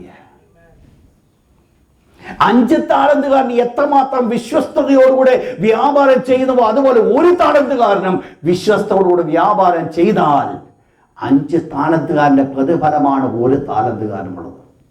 മനസ്സിലാകുന്നു? മനസ്സിലാകുന്നു? ഇവിടെ ദൈവം മറ്റൊന്നും കണ്ടില്ല. ഇവിടെ ദൈവം ബാക്കിയൊന്നും കണ്ടില്ല. ദൈവത്തെ വെളിപ്പെടുത്തുവാൻ 2 താലന്തുകാരനെ കർത്താവ് വിളിച്ചിട്ട് പറഞ്ഞു, അത്യല്പത്തിൽ വിശ്വസ്തനെ. 5 താലന്തുകാരനെ കർത്താവ് വിളിച്ചിട്ട് പറഞ്ഞു, അത്യല്പത്തിൽ വിശ്വസ്തനെ. 2 പേരും ഒരേ ക്വാളിറ്റി ഉള്ളവരാ. പക്ഷെ ഒരു വ്യത്യാസം വന്നു. 1000 ആണ്ട് വാഴ്ചയിൽ ഭരണത്തിലേക്ക് കടക്കുമ്പോൾ അവൻ 10 പട്ടണത്തിന് വിചാരകനാ, മറ്റവൻ 4 പട്ടണത്തിന് വിചാരകനാ. വ്യത്യാസം അവിടെ. 1000 ആണ്ട് വാഴ്ച നമ്മൾ ഈ ഭൂമിയിൽ ഭരിക്കുവാൻ കടന്നു വരുന്നവരാ. അന്നാണ് ആ വ്യത്യാസം വരുന്നത്. പക്ഷെങ്കിൽ സ്വർഗത്തിലെ ദൈവത്തിന് മുൻപിൽ ദൈവം നോക്കുമ്പോൾ കാണുന്ന ഒന്നേ ഉള്ളൂ, അവനും വിശ്വസ്തൻ, ഇവനും വിശ്വസ്തൻ. ഇന്ന് രാത്രി ഞാൻ ഓർപ്പിക്കട്ടെ പ്രിയപ്പെട്ടവരെ, ദൈവം നമ്മളെ ഏൽപ്പിച്ച ഒരു കൊച്ചു കാര്യമായിരിക്കുക. ആ ചെറിയ കാര്യത്തിൽ ദൈവത്തിന്റെ മഹത്വത്തിന് വേണ്ടി ദൈവത്തോടുള്ള വിശ്വസ്തതയ്ക്കായിട്ട് എൻ്റെ യേശുവിനെ എന്നിൽ കൂടെ വെളിപ്പെടുത്തണമെന്നുള്ള ചിന്തയോടുകൂടെ ചെയ്യുന്നുവെങ്കിൽ അവിടെയാണ് ദൈവത്തിൻ്റെ കരങ്ങൾ കാണുവാൻ സാധിക്കുന്നത്. ഞാൻ ഓർപ്പിക്കട്ടെ, ഹോളി സ്പിരിറ്റ് നമ്മൾ എന്ത് ദൈവത്തിന് വേണ്ടി ചെയ്യുന്നുവോ അതിൻ്റെ പെർഫെക്ഷൻ എന്നിലും നിങ്ങൾ കൂടെ കടന്നു വരണമെങ്കിൽ ഞാൻ നിങ്ങൾ ചെയ്യുന്നത് ദൈവത്തിനാണ് ചെയ്യണം. മനസ്സിലായപ്പോൾ എൻ്റെയും നിങ്ങളുടെ ജീവിതത്തിൽ ഞാനും നിങ്ങൾ ചെയ്യുന്നൊരു പെർഫെക്ഷൻ ഉണ്ടാകണമെങ്കിൽ അതിൽ എനിക്ക് ആ ചെയ്യുമ്പോൾ ആറ്റിറ്റ്യൂഡ് എന്ന് പറയുന്നത് ദൈവത്തിനാണ് ചെയ്യണം. നമ്മൾ ദൈവത്തിനാണ് ചെയ്യുമ്പോൾ മാത്രമേ ആ പെർഫെക്ഷനോടുകൂടെ ചെയ്യുവാനാണ് സാധിക്കത്തുള്ളൂ.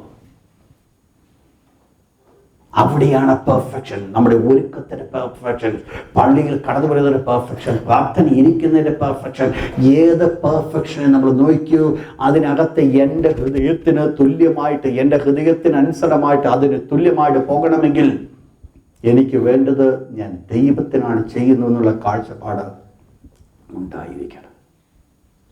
അവിടെയാണ് ആ പെർഫെക്ഷൻസ് കടന്നു വരുന്നത്. ഇന്ന് രാത്രി ഞാൻ ഓർപ്പിക്കട്ടെ, ഞാൻ ആ ഭാഗം പറഞ്ഞുകൊണ്ട് ഞാൻ വിടുകയാണ്. ഇവരെല്ലാവരും ഡിഫറെൻ്റ് ഐഡൻറ്റിറ്റി ഉള്ളവരാ. പക്ഷേ ഇവർക്കെല്ലാവർക്കും മൊത്തമായിട്ടൊരു ജോലിയുണ്ട്, അവരെ ചുമന്നുകൊണ്ട് നിൽക്കുന്ന മഹാപുരോഹിതനെ വെളിപ്പെടുത്തുക. പുതിയ നിയമസഭയിൽ നമുക്കെല്ലാവർക്കും വ്യത്യസ്തമായ ജോലിയുണ്ട്. ആ വ്യത്യസ്തമായ ജോലി ഉണ്ടെങ്കിലും എനിക്കും നിങ്ങൾക്കുമുള്ള ഒരു പരമപ്രധാനമായിരിക്കുന്ന ഒരു റെസ്പോൺസിബിലിറ്റി ഉണ്ട്, നമ്മുടെ മഹാപുരോഹിതനെ വെളിപ്പെടുത്തുക. യേശു ക്രിസ്തുവിനെ എന്നിൽ കൂടെ വെളിപ്പെടുത്തുക. എനിക്ക് ലഭിച്ച ശുശ്രൂഷയിൽ കൂടെ എൻ്റെ യേശുവിനെ വെളിപ്പെടുത്തുക. അവൻ ആഗ്രഹിച്ചു. ഞാൻ പറഞ്ഞു വന്ന 2ാമത്തെ പോയിന്റ്, ഒരുപക്ഷെ നീ ആരുമായിക്കൊള്ളട്ടെ, സഭ അറിയാത്ത ശുശ്രൂഷനായിരിക്കുക, അതിൻ്റെ അർത്ഥം നീ പുറമ്പോക്കിൽ കിടക്കുമെന്നല്ല, അവൻ നിന്നെ തൻ്റെ നെഞ്ചത്ത് വെച്ചിരിക്കുക. ഒരു വലിയ ശുശ്രൂഷന് കൊടുത്തിരിക്കുന്ന പൊസിഷനിൽ തന്നെയാണ് പുതിയ നമ്മ വിശ്വാസിയെ ദൈവം നിന്നെയും നിർത്തിയിരിക്കുന്നു, നമ്മെയും ദൈവം നിർത്തിയിരിക്കുന്നു. പൊസിഷന് വ്യത്യാസമുണ്ട്, പക്ഷെ സ്വർഗത്തിലെ ദൈവം നോക്കുമ്പോൾ അവിടെ വ്യത്യാസമില്ല. തൻ്റെ നെഞ്ചോട് ചേർത്ത് അവൻ വെച്ചിരിക്കുക. കരങ്ങളുയർത്തി ദൈവത്തിന് ഹല്ലേലൂയ പറഞ്ഞാട്ടോ. ഈ പ്രത്യയമായിരിക്കുന്ന 12 രത്നങ്ങൾ, അതിനകത്ത് അതൊരു പോക്കറ്റ് പോലെയാണ് ന്യായവിധി പതക്കം. അതിനകത്ത് വെച്ചിരിക്കുന്ന 2 കല്ലുകൾ, ആ വിഷയത്തിലേക്ക് ഇന്ന് രാത്രി കടന്നു വരട്ടെ. ആ കല്ലുകളാണ് വായിച്ചാട്ട് നമ്പേഴ്സ്, എക്സോഡസ് ചാപ്റ്റർ 28, പുറപ്പാട് പുസ്തകം 28-ാം അധ്യായം 29-30 വാക്യം. Praise God. ഇവിടെ നമ്മൾ കാണുന്നത് ഈ ന്യായവിധി പതക്കത്തിനകത്ത് വെച്ചിരിക്കുന്ന 2 കല്ലുകൾ. അത് എന്ത് കല്ലാണെന്നുള്ളത് ആർക്കും അറിയത്തില്ല, എങ്ങനെയുള്ള കല്ലാണെന്നുള്ള ആർക്കും അറിയത്തില്ല. പക്ഷേ ആ കല്ലിന്മേൽ ഒരു പേരും എഴുതപ്പെട്ടിട്ടില്ല. പക്ഷെങ്കിൽ ആ കല്ലുകൾ 2 കാര്യത്തെ റെപ്രസെന്റ് ചെയ്യുന്നു. അതിൽ ഐഡന്റിഫിക്കേഷൻ തീർച്ചയായിട്ടും കാണുമായിരിക്കാം. കാരണം അതിൽ ഒരു കല്ലിന് കൊടുത്തിരിക്കുന്ന പേര് വെളിപ്പാട്, മറ്റേ കല്ലിന് കൊടുത്ത പേര് സത്യം. ഈ 2 കല്ലുകളാണ് അഹരോൻ എന്നുള്ള പുരോഹിതന്റെ ന്യായവിധി പതക്കത്തിനകത്ത് കിടക്കുന്ന 2 കല്ലുകൾ. എന്തിനാ ഈ കല്ലുകൾ വെച്ചിരിക്കുന്നത്? അവിടെ പറയുന്ന വേർഡ് പ്രകാരമാണ്, അഹരോൻ യഹോവയുടെ സന്നിധാനത്തിൽ കടക്കുമ്പോൾ അവന്റെ ഹൃദയത്തിന്മേൽ ഈ കല്ലുകൾ ഇരിക്കണം. അപ്പോൾ ദൈവ സന്നിധാനത്തിൽ അഹരോൻ കടക്കുമ്പോൾ ഈ കല്ലുകൾ തന്റെ ഹൃദയത്തിന്മേൽ ഇരിക്കണം. എന്തിനാ ഹൃദയത്തിന്മേൽ ഇരിക്കണം? താഴെ പറയുന്നു, അഹരോൻ ഇസ്രായേൽ മക്കൾക്കുള്ള ന്യായവിധി എപ്പോഴും യഹോവയുടെ മുൻപാകെ തൻ്റെ ഹൃദയത്തിന്മേൽ വഹിക്കണം. അപ്പോൾ ഇവിടെ ഈ കല്ലുകൾ കൊണ്ട് ദൈവം അർത്ഥമാക്കിയത്, അഹരോൻ എന്നുള്ള പുരോഹിതൻ ദൈവ സിംഹാസനത്തിൽ ദൈവത്തിന്റെ സന്നിധാനത്തിൽ കടക്കുമ്പോൾ ഇസ്രായേൽ മക്കൾക്കുള്ള ന്യായവിധി അഹരോൻ തൻ്റെ ഹൃദയത്തിൽ വഹിക്കുക. ശ്രദ്ധിച്ചാണ് ഞാൻ പറഞ്ഞ വേർഡ്. അഹരോൻ ഇസ്രായേൽ മക്കൾക്കുള്ള ന്യായവിധി തന്റെ ഹൃദയത്തിൽ, കരങ്ങളുയർത്തി ദൈവത്തിൽ ഹല്ലേലൂയ പറഞ്ഞേ. അഹരോൻ ഇസ്രായേൽ മക്കൾക്കുള്ള ന്യായവിധി തന്റെ ഹൃദയത്തിന്മേൽ വഹിക്കുക. അപ്പോൾ അഹരോന് ഒരു ചുമതലയുണ്ട്. ഈ കല്ലിരിക്കുന്നുണ്ട്. ഈ കല്ലിന് 2 പേരുകൾ കൊടുത്തിട്ടുണ്ട്. ഒന്ന് ഊറീമും തുമ്മീമും. വായിച്ചോട്ടെ, Leviticus chapter 8 verse number 8 and 9. പതക്കത്തിൽ ഊറീമും തുമ്മീമും വെച്ചു. പതക്കത്തിൽ ഊറീമും തുമ്മീമും വെച്ചു. എന്താണ് ഈ പ്രത്യയമായിരിക്കുന്ന സാധനത്തിന്റെ ആവശ്യകത നിങ്ങൾക്കറിയാം. വായിച്ചോട്ടെ, നമ്പേഴ്സ് ചാപ്റ്റർ 27 വേഴ്സ് 21. ഈ നമ്പേഴ്സ്, സംഖ്യാപുസ്തകം 27-ാം അധ്യായം 21-ാമത്തെ വാക്യം. എന്താണ് അതിന്റെ പർപ്പസ്? ഈ 2 കല്ലുകളുടെ പ്രാധാന്യത എന്ത്? അവൻ പുരോഹിതന, നിങ്ങൾക്കറിയാം ഈ പ്രത്യേകമായ സ്ഥാനം മോശ മരിക്കുവാനായിട്ട് തുടങ്ങുകയാണ്. ദൈവം കൽപ്പിച്ചതുപോലെ യോശുവയെ അടുത്ത ലീഡറാക്കി കൊണ്ടുവരാനായിട്ട് ദൈവം കൽപ്പിച്ചു. ആ ലീഡറായി കൊണ്ടുവരുമ്പോൾ അതിനു മുമ്പായിട്ട് അഹരോൻ മരിച്ചു. ഇപ്പോൾ അഹരോന്റെ മകനായത് എലിയാസറാണ് പുരോഹിതനായിരിക്കുന്നത്. അപ്പോൾ ഈ എലിയാസർ എന്നുള്ള പുരോഹിതന്റെ മുമ്പിൽ യോശുവയെ കൊണ്ടുപോകാൻ പറഞ്ഞിട്ട് ദൈവം മോശയോട് പറഞ്ഞ വേർഡാണ് താഴോട്ട് വായിച്ചാട്ട്. അവന് വേണ്ടി യഹോവയുടെ സന്നിധിയിൽ ഊറീം മുഖാന്തരം അരുളപ്പാട് ചോദിക്കണം. അപ്പോൾ ആര് ചോദിക്കണം? എലിയാസറിന്റെ ഒരു ഉത്തരവാദിത്തമാണ് ദൈവത്തോട് ആലോചന ചോദിക്കേണ്ടത്. ആർക്ക് വേണ്ടി? യോശുവയ്ക്ക്. നിങ്ങൾ മനസ്സിലാക്കണം, ഇസ്രായേൽ മക്കളെ മിസ്രൈമിൽ കൊണ്ടുവന്ന നാൾ മുതൽ അവരെ സഞ്ചരിച്ചു പോകുന്ന ഒരു മെത്തേഡ് ഉണ്ടായിരുന്നു. അവർ സഞ്ചരിച്ചു പോകുന്നത് പകൽ മേഘസ്തംഭവും രാത്രി അഗ്നിസ്തംഭവും. പകൽ മേഘസ്തംഭം കൂടാരത്തിൽ കടന്നു വരുമ്പോൾ അവർ മനസ്സിലാക്കും അവരുടെ താമസ സമയമായി. ഈ മേഘസ്തംഭം പൊങ്ങുമ്പോൾ അവർ കാര്യം മനസ്സിലാക്കി, പുറപ്പാടിന്റെ സമയം. അപ്പോൾ അവർക്ക് ദൈവം തന്നെ ഡയറക്റ്റായിട്ട് മുമ്പിൽ വന്നിട്ട് ദൈവം അവരെ നടത്തിക്കൊണ്ടേയിരിക്കുകയായിരുന്നു. ദൈവത്തിന്റെ ആത്മാവ് അവരെ നയിച്ചുകൊണ്ടേയിരുന്നു. എന്നാൽ അല്പകാലം ദിവസങ്ങളുടെ കഴിയുമ്പോൾ ഈ മേഘസ്തംഭവും പകലുള്ള മേഘസ്തംഭവും രാത്രി അഗ്നിസ്തംഭവും ഒക്കെ മാറ്റപ്പെടും. കാരണം അവര് ദൈവം അവർക്ക് വാഗ്ദത്തം ചെയ്ത വാഗ്ദത്ത ദേശത്തേക്ക് അവർ കാലെടുത്ത് വെക്കുവാൻ പോകുകയാണ്. നിങ്ങൾ മനസ്സിലാക്കണം, ഈ കാര്യങ്ങളൊക്കെ ഈ മന്നയും മറ്റുള്ള സകല അനുഗ്രഹങ്ങളും ദൈവം അവർക്ക് കൊടുത്തത് എവിടെ വരത്തേക്ക് മാത്രമായിരുന്നു? അവർ വാഗ്ദത്ത നാട് ചെന്നെത്തുമ്പോൾ അതിനുശേഷം അവർക്ക് എന്തുണ്ട്?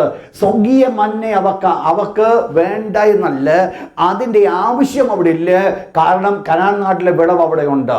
അപ്പോൾ വെള്ളം ഇഷ്ടം പോലെ എന്തെല്ലാം അവർക്ക് ആവശ്യമാണ് അതെല്ലാം ഓൾറെഡി ദൈവം പ്രൊവൈഡ് ചെയ്ത ദേശത്തിലേക്കാണ് ദൈവം അവരെ കൊണ്ടുപോകുന്നത്.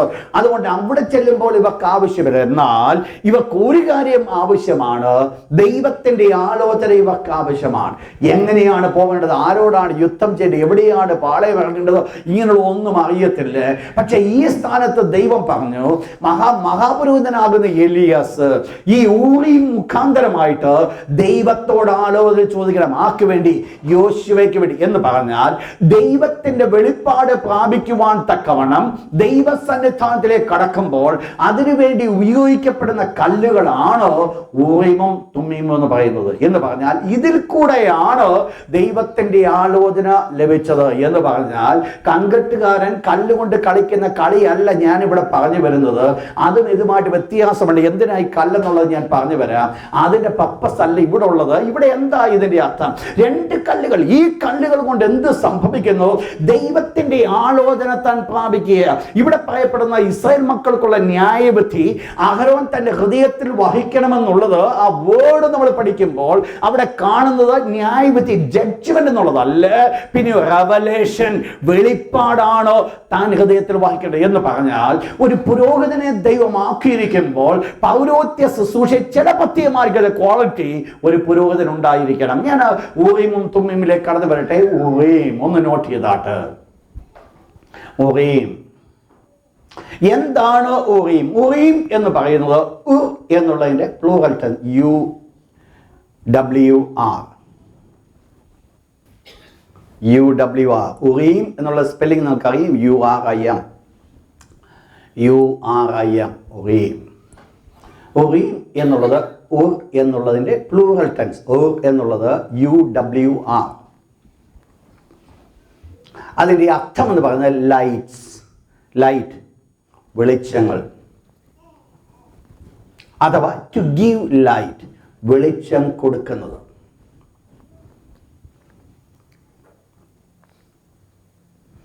അതിന് വെളിച്ചങ്ങൾ കൊടുക്കുന്നു എന്നുള്ളതിന് ഒന്ന് രണ്ട് അതിന്റെ അർത്ഥം കൂടെ പറയാൻ പറ്റും. ഒന്ന് മാനിഫെസ്റ്റേഷൻ, വെളിപ്പെടുത്തുക. രണ്ട് റെവലേഷൻ, വെളിപ്പാടുകൾ.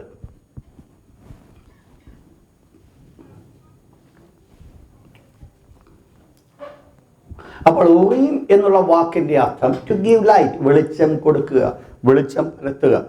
എന്ത് വെളിച്ചമാ കൊടുക്കുന്നത്? വെളിച്ചം കൊടുക്കുന്നത് മാനിഫെസ്റ്റ് ചെയ്യുക എന്ന് പറഞ്ഞാൽ ദൈവത്തിന്റെ ചിന്തകളെ വെളിപ്പെടുത്തുക, ദൈവത്തിന്റെ വെളിപ്പാടുകളെ വെളിപ്പെടുത്തുക.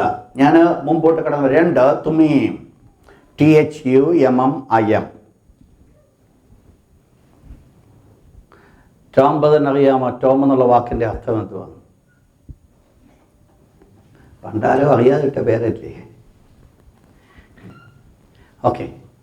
തുമ്മീം. തുമ്മീം എന്നുള്ളതിന്റെ സിംഗിൾ ടെൻസ് ആണ് ടോം. Tom, TOM.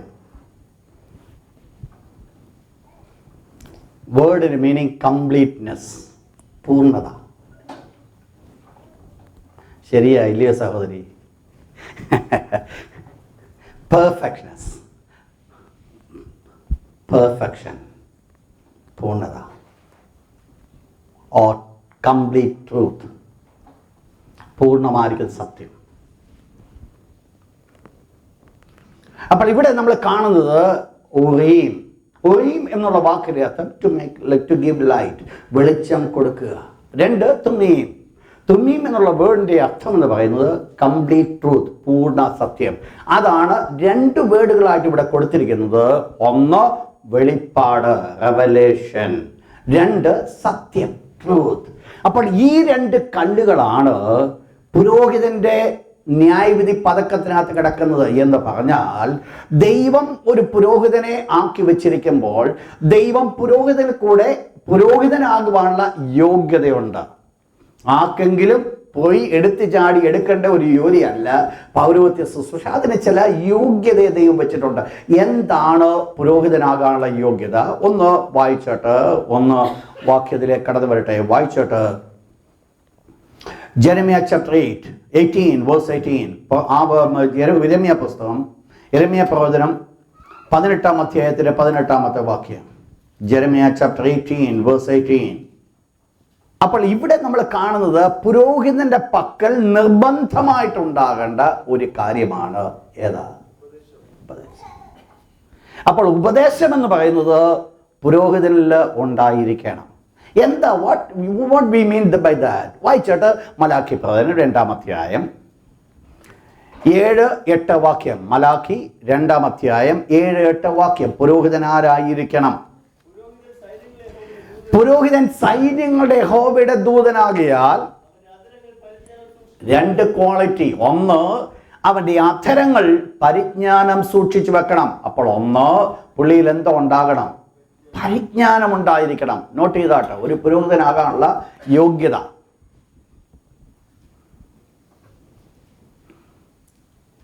പുരോഹിതൻ എന്ന് പറയുന്നത് സൈന്യങ്ങളുടെ യഹോവയുടെ ദൂതനാകിയാൽ അവന്റെ അധരങ്ങൾ എന്ത് സൂക്ഷിക്കണം? പരിജ്ഞാനം സൂക്ഷിച്ചു വെക്കണം. എന്ന് പറഞ്ഞാൽ അവന്റെ നാവിൽ കൂടെ കടന്നു വരേണ്ടത് ഏതായിരിക്കണം?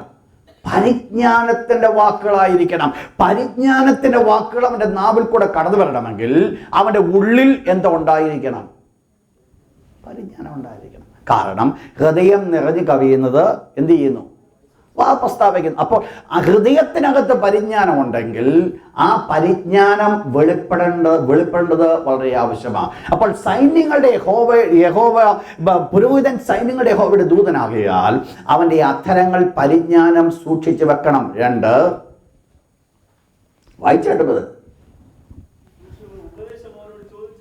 ഉപദേശം അവനോട് ചോദിച്ചു പഠിക്കുക. എന്ന് പറഞ്ഞാൽ ഈ പുരോഹിതന്റെ പക്കൽ എന്തുണ്ടായിരിക്കണം? ഉപദേശം. നമ്മൾ വായിക്കുന്നത് മലാഖി ചാപ്റ്റർ 2 വേഴ്സ് 7 and 8. അതേ വാക്യമാണ്. മലാഖി 2, 7, 8. അവിടെ പറയുന്നു, പുരോഹിതൻ സൈന്യങ്ങളുടെ യഹോവയുടെ ദൂതനാകിയാൽ അവന്റെ അധരങ്ങൾ പരിജ്ഞാനം സൂക്ഷിച്ചു വെക്കേണ്ടതും ഉപദേശം അവന്റെ പക്കൽ നിന്ന് പഠിക്കേണ്ടതുമാകുന്നു. എന്ന് പറഞ്ഞാൽ ഉപദേശം ആർക്കുണ്ടായിരിക്കണം? അപ്പോൾ ഒരു പുരോഹിതനാകണമെങ്കിൽ 2 ക്വാളിറ്റി വേണം. ഒന്ന്, അവൻ ആരായിരിക്കണം? പരിജ്ഞാനി ആയിരിക്കണം. 2, ഉപദേശം കൊടുക്കണം, കാരണം വേണം. അപ്പോൾ നിങ്ങൾ മനസ്സിലാക്കണം, ഈ പുരോഹിതന്റെ അടുക്കലേക്ക് കടന്നു വരുന്ന വ്യക്തി, ആ വ്യക്തി എന്തിനു വേണ്ടിയാ കടന്നു വരുന്നേ? ഉപദേശത്തിന്, ആലോചനയ്ക്ക് വേണ്ടി. ഇന്ന് പ്രവാചകന്റെ അടുക്കൽ കടന്നു പോകുന്ന പോലെ അതിനുവേണ്ടിയാ കടന്നു ചെല്ലുന്നത്. അപ്പോൾ ഈ കടന്നു ചെല്ലുമ്പോൾ ഈ പുരോഹിതനിൽ നിശ്ചയമായിട്ട് ഉണ്ടാകേണ്ട ഒരു കാര്യമാണ് ഏതാ? ഉപദേശവും പരിജ്ഞാനവും. ഇത് രണ്ടും അവരിൽ ഉണ്ടാകേണ്ടത് ആവശ്യം. എന്ന് പറഞ്ഞാൽ അവരെ ദ റൈറ്റ് വേയിൽ ഗൈഡ് ചെയ്യേണ്ട ഒരു ചുമതലയാണ് ആർക്കുള്ളത്? പുരോഹിതൻ. ഇത് വേണമെങ്കിൽ പുരോഹിതൻ എവിടുന്ന് പഠിക്കണം? ദൈവ സന്നിധാനത്തിലേക്ക് പുരോഹിതൻ കടന്നു ചെല്ലുമ്പോൾ അവന്റെ നെഞ്ചത്ത് വെച്ചിരിക്കുന്ന ന്യായവിധി പതക്കത്തിൽ 2 കല്ലുകൾ. ഒന്ന്, ഊറീമും തുമ്മീമും. എന്തിനാ ഈ കല്ലുകൾ വെച്ചിരിക്കുന്നത്? അങ്ങോട്ട് കടന്നു ചെല്ലുമ്പോൾ ഇസ്രായേൽ മക്കൾക്കുള്ള ന്യായവിധിയെ തന്റെ ഹൃദയത്തിൽ വഹിക്കേണ്ടതിന് ഈ കല്ലുകൾ വെച്ചിരിക്കുക. മനസ്സിലാകുന്നുണ്ടോ നിങ്ങൾക്ക്? ഈ കല്ലുകളുടെ പർപ്പസ് എന്ന് പറയുന്നത് ഇസ്രായേൽ മക്കൾക്കുള്ള ന്യായം. എന്ന് പറഞ്ഞാൽ ഇസ്രായേൽ മക്കൾക്കുള്ള റെവലേഷൻസ് ആണ് പുരോഹിതൻ ദൈവ സന്നിധാനത്തിലേക്ക് ചെല്ലുമ്പോൾ ദൈവത്തിൽ നിന്ന് പ്രാപിക്കുന്നത്. ഈ പ്രാപിച്ചിട്ടാണ് പുരോഹിതൻ വെളി വന്നിട്ട് എന്ത് കൊടുക്കുന്നത്? പരിജ്ഞാനവും ഉപദേശവും കൊടുക്കുന്നത്. പക്ഷെ ഇത് എവിടുന്നാണ് ഇത് പ്രാപിക്കുന്നത്? ദൈവസന്നിധാനത്തിൽ നിന്നോ? അപ്പോൾ ദൈവത്തിന്റെ പാദങ്ങൾ ഇരുന്നു കൊണ്ട് ദൈവത്തിന്റെ വെളിപ്പാടുകൾ പ്രാപിക്കേണ്ട ഒന്നാണ് ഉറീം. രണ്ടാമത്തത് പറയുന്നു തുമ്മീം. എന്താ അതിന്റെ കാര്യം? ഈ തുമ്മീം കൊണ്ട് അർത്ഥമാക്കുന്നത് ഒന്നേയുള്ളൂ, ഈ ലഭിച്ച വെളിപ്പാട് എന്ത് ചെയ്യുക? പെർഫെക്ഷനിലേക്ക് കൊണ്ടുവരിക, പൂർണ്ണതയിലേക്ക് കൊണ്ടുവരിക.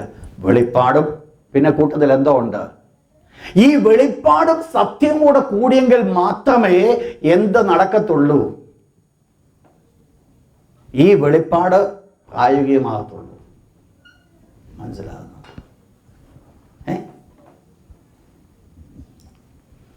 അപ്പൊ എന്താ?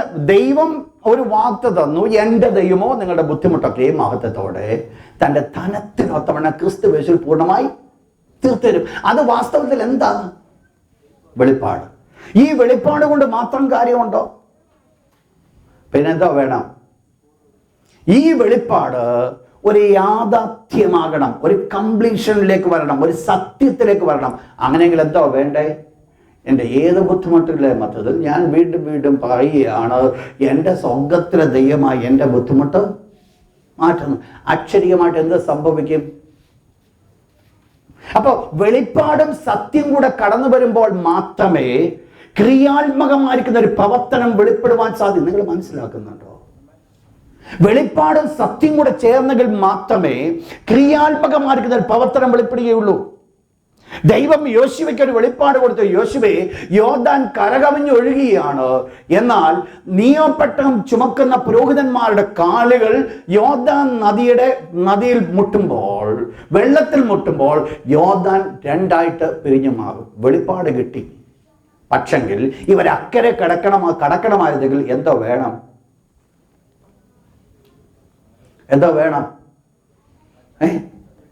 അവരെടുത്ത് കാലെടുത്ത് വെക്കണം എന്ന് പറഞ്ഞാൽ നിങ്ങൾ മനസ്സിലാക്കണം, നിങ്ങൾ ഒരു അനുഗ്രഹം നിങ്ങൾക്ക് പ്രാപിക്കണമെങ്കിൽ അനുഗ്രഹത്തിന് ലഭിക്കുന്ന റെവലേഷൻസ് ദ ഫസ്റ്റ് പാർട്ടാണ്.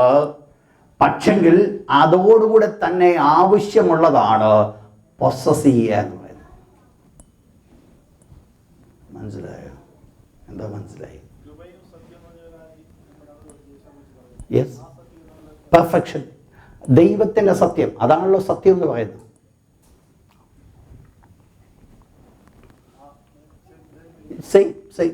ആ പെർഫെക്ഷൻ. കർത്താവായ യേശു പറഞ്ഞു, ഞാൻ തന്നെ വഴിയും സത്യവും, ഈസ് ദ ട്രൂത്ത് എന്ന് പറഞ്ഞാൽ ദൈവം എക്സ്പെക്റ്റ് ചെയ്തതും ഈ ലോകത്തിൽ ദൈവത്തെ വെളിപ്പെടുത്തുവാൻ സാധിച്ചതായിരിക്കുന്ന സത്യം എന്ന് പറയുന്നത് ജീസസ്. ഇവിടെ ഞാൻ പറഞ്ഞു വന്ന ഭാഗം എന്ന് പറയുന്നത് എന്താ? ഇവിടുത്തെ വിഷയം എന്ന് പറയുന്നത് ഒരു വാഗ്ദത്തം പ്രാപിക്കുക എന്നുള്ളത് നല്ല കാര്യമാണ്. അത് പൊസസ് ചെയ്യുക എന്ന് പറയുന്നത് അടുത്ത വിഷയമാണ്. ഞാൻ പറഞ്ഞ മനസ്സിലായോ? ഞാൻ പറഞ്ഞു വന്നത് വാഗ്ദത്തം ലഭിക്കുക എന്ന് പറയുന്നത് ഈസിയുമാണ്, അത് കൈവശമാക്കുക എന്ന് പറയുന്നത് ബുദ്ധിമുട്ടുമാണ്. ഒരു വാഗ്ദത്തം കിട്ടണമെങ്കിൽ വലിയ ബുദ്ധിമുട്ടുള്ള ഒരു 100ന്റെ നോട്ടുണ്ടെങ്കിൽ സുഖമാണ്. പക്ഷെ പൊസസ് ചെയ്യാൻ 100ന്റെ നോട്ട് കൊണ്ട് പറ്റത്തില്ല കുഞ്ഞേ. അത് പോയി മുട്ടുകളെ മടക്കിയേ പറ്റത്തുള്ളൂ. ഞാൻ പറഞ്ഞ് മനസ്സിലായോ? വെളിപ്പാടും സത്യവും ഇത് രണ്ടും കൂടെ ഒരുമിച്ച് ചേർന്നെങ്കിൽ മാത്രമേ ദൈവത്തിന്റെ കരങ്ങൾ കാണുവാൻ സാധിക്കുകയുള്ളൂ. അപ്പോൾ ഒരു പുരോഹിതനെ കുറിച്ച് ദൈവം എക്സ്പെക്ട് ചെയ്തൊരു കാര്യമാണ്, പുരോഹിതന്റെ ഉള്ളിൽ എന്തുണ്ടായിരിക്കണം? പരിജ്ഞാനം. അവന്റെ നാവിൽ കൂടെ പരിജ്ഞാനം വരണം, അവന്റെ ഉള്ളിൽ ഉപദേശം ഉണ്ടായിരിക്കണം. ഇത് രണ്ടും കൂടെ കൂടിയെങ്കിൽ മാത്രമേ ആരെങ്കിലും ഒരാലോചനയ്ക്ക് വന്നു കഴിഞ്ഞാൽ ആലോചന കൊടുക്കാൻ പറ്റത്തുള്ളൂ.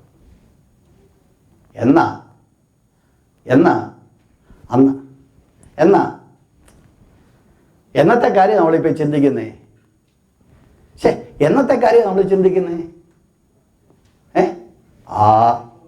എന്നത്തെ കാര്യമായി ചിന്തിക്കുന്നേ? കേട്ടില്ല.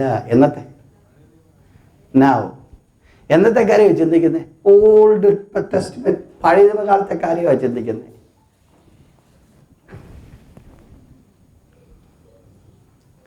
കാരണം നാളെ എല്ലാവരും കൂടെ എൻ്റെ അടുത്ത് വരരുത്, പാസ്റ്ററെ ഉപദേശവും പരിജ്ഞാനം ഒക്കെ പാസ്റ്ററുടെ ഇല്ല, അതുകൊണ്ട് ഞങ്ങൾ അങ്ങനെ വരണ്ടെന്ന്. കാരണം ഇന്ന് നമ്മളെല്ലാവരും ആരാ? ഇന്ന് മഹാപുരോഹിതൻ ഉണ്ട്. എവിടെ ഉണ്ട്? സ്വർഗത്തിൽ. മഹാപുരോഹിതന് നെഞ്ചത്ത് ഉണ്ട് 2 കല്ലുകൾ വെച്ചിട്ടുണ്ട്, വെളിപ്പാടും സത്യവും. ഈ മഹാപുരോഹിതൻ ഉത്തരവാദിത്വമാണ് ദൈവസന്നിധാനത്തിൽ കടന്നുപോയി എനിക്കും നിങ്ങൾക്കും വേണ്ടിയുള്ള അരുളപ്പാട് കിട്ടുക എന്നുള്ളത്. എൻ്റെ നിങ്ങളുടെ ഉത്തരവാദിത്വമാണ് മഹാപുരോഹിതന്റെ പക്കൽ നിന്ന് ഏറ്റെടുക്കുക എന്ന് പറയുന്നത്. എന്ത് മനസ്സിലായി? ഒന്ന് ചിരിക്കുകയോ എന്തെങ്കിലുമൊക്കെ ചെയ്യേ.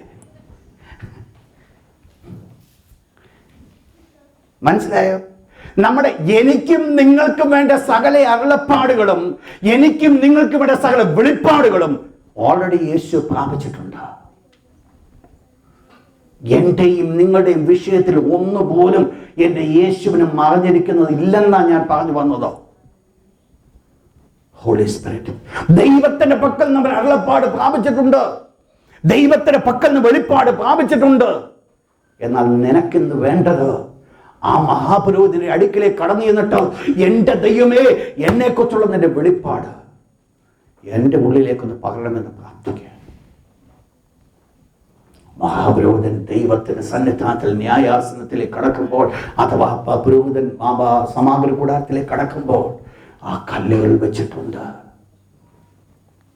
എന്ന് പറഞ്ഞാൽ ഇസ്രായേൽ ഗോത്രം 12 ഗോത്രത്തെയും അന്ന് ഇറങ്ങിത്തിരിച്ച രീതിയിൽ നമ്മൾ ചിന്തിച്ചാൽ 6 ലക്ഷം പുരുഷന്മാരുണ്ടെങ്കിൽ 10-30 ലക്ഷത്തെ 10-30 ലക്ഷത്തിന് വേണ്ട അരുളപ്പാടുകളാണോ ആരുടെ കയ്യിലുള്ളത്? ഞാൻ പറഞ്ഞ മനസ്സിലായോ? ഇന്ന് വിനോദ് അങ്ങോട്ട് ഇന്ന് പുരോഹിതൻ പോയി ദൈവസന്നിധി അരുളപ്പാട് മേടിച്ചോണ്ട് വന്നു, നാളെ അനീഷിബത് അങ്ങോട്ട് ചെന്നു, അവിടെ പുരോഹിതൻ പോയി അരുളപ്പാട്. ഇതല്ല പുരോഹിതന്റെ ജോലി. പുരോഹിതന്റെ ഒരു ഉത്തരവാദിത്വമുണ്ട്. പുരോഹിതന്റെ ഉള്ളിൽ അവന്റെ അധരങ്ങൾ പരിജ്ഞാനം അടക്കി വെക്കേണ്ടതാണോ? അവന്റെ ഉള്ളിൽ ഉപദേശം ഉണ്ടായിരിക്കണം എന്ന് പറഞ്ഞാൽ, ദൈവത്തിന്റെ വേലയ്ക്ക് വേണ്ടി വിളിക്കപ്പെട്ട ദൈവത്തിന്റെ പൈതലെ, ഞാൻ നിന്നെ ഓർപ്പിക്കട്ടെ, നിന്റെ ഉള്ളിൽ മസ്റ്റായിട്ട് ഉണ്ടാകേണ്ട കാര്യങ്ങളാണ് ഉപദേശവും വെളിപ്പാട്. ഇത് എന്നിലും നിങ്ങളിലും ഉണ്ടെങ്കിൽ ആർക്ക് വേണമെങ്കിലും ഉപദേശം കൊടുക്കാൻ ഇത് മതി. എന്താ മനസ്സിലായി? വെളിപ്പാടും സത്യവും. ന്യായാസനത്തിൽ കടക്കുമ്പോൾ പുരോഹിതന് ഉത്തരവാദിത്തമാണ്. അവൻ ദൈവത്തിന്റെ പക്കൽ നിന്ന് ആലോചന ഏറ്റെടുത്ത് ജനത്തിന് കൊടുക്കുക. നിങ്ങൾക്കറിയാം എന്തായി പുരോഹിതൻ ചെയ്യുന്നറിയാമോ? ദൈവത്തിന്റെ സന്നിധാനത്തിലേക്ക് യാഗവസ്തുമായിട്ട് കടന്നുപോയി ദൈവത്തിന്റെ സന്നിധാനത്തിൽ സുഗന്ധ ധൂപം കാട്ടി പുരോഹിതൻ മടങ്ങി വരുമ്പോൾ തനിക്ക് വേണ്ടി നിർമ്മിക്കപ്പെട്ടിരിക്കുന്ന ആ സിംഹാസനത്തിൽ, ആ പീഠത്തിൽ, സിംഹാസനങ്ങളുടെ പീഠത്തിൽ നിന്നുകൊണ്ട് പുരോഹിതൻ ജനത്തെ അനുഗ്രഹിക്കുക. അവിടെ എന്ത് സംഭവിച്ചെന്നറിയാമോ? ജനം അനുഗ്രഹിക്കപ്പെട്ടു. ദൈവത്തിൽ നിന്ന് പ്രാപിച്ച ഒരു രാജാവുണ്ടായിരുന്നു. ആ രാജാവ് ദൈവത്തിന്റെ പക്കൽ നിന്ന് വെളിപ്പാട് പ്രാപിച്ചു. ആ രാജാവ് മറ്റാരുമായിരുന്നില്ല, ശലോമോനായിരുന്നു. ദൈവത്തിന് വേണ്ടി ദേവാലയം പണിയപ്പെടുവാൻ ആഗ്രഹിച്ചു. ഈ ശലോമോൻ ഒരു കാര്യം മനസ്സിലാക്കി, ദൈവത്തിന്റെ വെളിപ്പാട് മനസ്സിലാക്കി. ആലയം പണിവാനായിട്ട് പണിയെ കഴിഞ്ഞ് അതിന്റെ പ്രതിഷ്ഠാ കർമ്മത്തില് ശലോമോൻ തനിക്ക് വേണ്ടി പ്രത്യേകമായിട്ട് ഉണ്ടാക്കപ്പെട്ട പീഠത്തിൽ നിന്നുകൊണ്ട് ഒരു പ്രാർത്ഥന പ്രാർത്ഥിച്ചു. യഹോവേ, ദൂരത്തു നിൽക്കുന്ന ജാതികൾ ഈ ആലയത്തെ കുറിച്ച് കേൾക്കാം. അവർ നിന്റെ ശബ്ദം മാനിച്ചുകൊണ്ട് ഇവിടെ കടന്നു വരും. അവർ നിന്നോട് പ്രാർത്ഥിക്കുമ്പോൾ നീ അവരുടെ പ്രാർത്ഥന കേൾക്കണം. ദൈവത്തിന്റെ പക്കൽ കടന്നു ചെന്നിട്ടുള്ള എല്ലാവർക്കും ഉണ്ട് ദൈവിക അരുളപ്പാടുകൾ. ദൈവത്തോട് പറ്റിച്ചേർന്നിരിക്കുവാൻ ആഗ്രഹിക്കുന്നവരുടെ കയ്യിലുണ്ട് ദൈവിക അരുളപ്പാടുകൾ. ദൈവം ഒരു വ്യക്തിക്ക് മാത്രമല്ല അരുളപ്പാട് കൊടുക്കുവാൻ ആഗ്രഹിക്കുന്നത്, ദൈവത്തിന്റെ അടുക്കിലേക്ക് അടുക്കുവാൻ ആഗ്രഹിക്കുന്നവർക്ക് ദൈവം തന്റെ അരുളപ്പാട് കൊടുക്കുവാൻ ആഗ്രഹിക്കുക. പ്രിയപ്പെട്ടവരെ, വായിച്ചോട്ട് എസ്കേൽ ചാപ്റ്റർ 7 വേഴ്സ് 26. എസ്കേൽ 7:26. അവർ പ്രവാചകന്മാരോട് ദർശനങ്ങൾ അന്വേഷിക്കും, പുരോഹിതന്റെ പക്കൽ നിന്ന് ഉപദേശവും.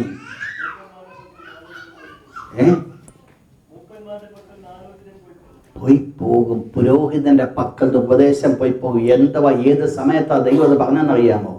ഇസ്രായേൽ മക്കൾ വിഗ്രഹാരാധികളായിട്ട് പിന്മാറ്റത്തിലേക്ക്, അനുഭവത്തിലേക്ക് കടന്നു പോയപ്പോൾ ദൈവത്തിന്റെ അരുളപ്പാട് പ്രാപിക്കുവാൻ വേണ്ടി ദൈവമാക്കി വെച്ച പുരോഹിതന്റെ പക്കൽ നിന്ന് ഉപദേശം മാറ്റപ്പെട്ടു.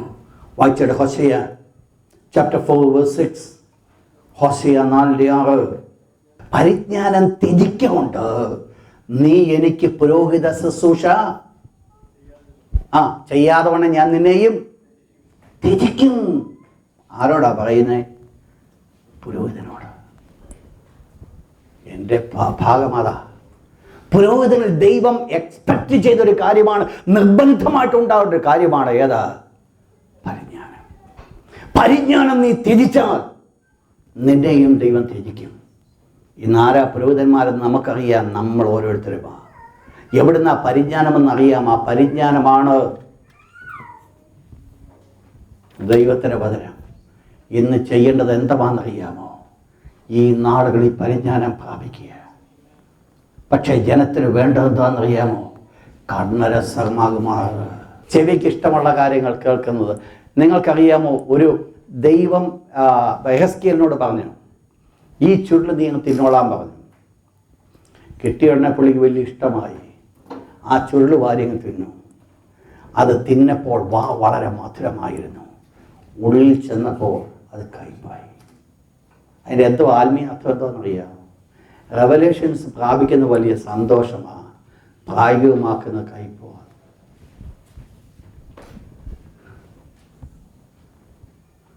അല്ലയോ? എന്തെങ്കിലും ഒന്ന് വെളിപ്പെടുത്തി കിട്ടിക്കുക എന്തൊരു സന്തോഷമാണ്. 2 ചാട്ടവും ചാടും 2 കല്ലിൽ ചെയ്യാൻ വരും. പക്ഷെങ്കിൽ അത് പ്രാക്ടിക്കലാക്കണമെങ്കിലോ അന്നേരമില്ല, ഈ ചാട്ടവും ഇല്ല, ആട്ടവും ഇല്ല. അങ്ങനെ നമ്മൾ ആരും ഇങ്ങനെ ഇരിക്കത്തില്ല. വാഗ്ദത്തം കിട്ടാഞ്ഞിട്ടല്ലെന്നേ. പക്ഷെ എന്താ പ്രശ്നം എന്നാന്നറിയാമോ? ഒന്നിനും നമുക്ക് വില കൊടുക്കുവാൻ മനസ്സില്ലെന്നുള്ളതാ വിഷയം. വില കൊടുക്കാതെ ദൈവത്തിൻ്റെ പക്കൽ ഒരു നന്മയും പ്രാപിക്കുവാൻ സാധ്യമല്ല. വില കൊടുക്കാതെ ഒരനുഗ്രഹവും നമുക്ക് പ്രാപിക്കുവാൻ സാധ്യമല്ല. വില കൊടുക്കണം. എന്താ ദൈവം കൽപ്പിച്ചത്? നിന്റെ നാവിൽ നിന്റെ അധരങ്ങൾ പരിജ്ഞാനമില്ല എങ്കിൽ നിന്നെ പുരോഹിതനാക്കി ദൈവം വെക്കത്തില്ലെന്ന്. മനസ്സിലായോ?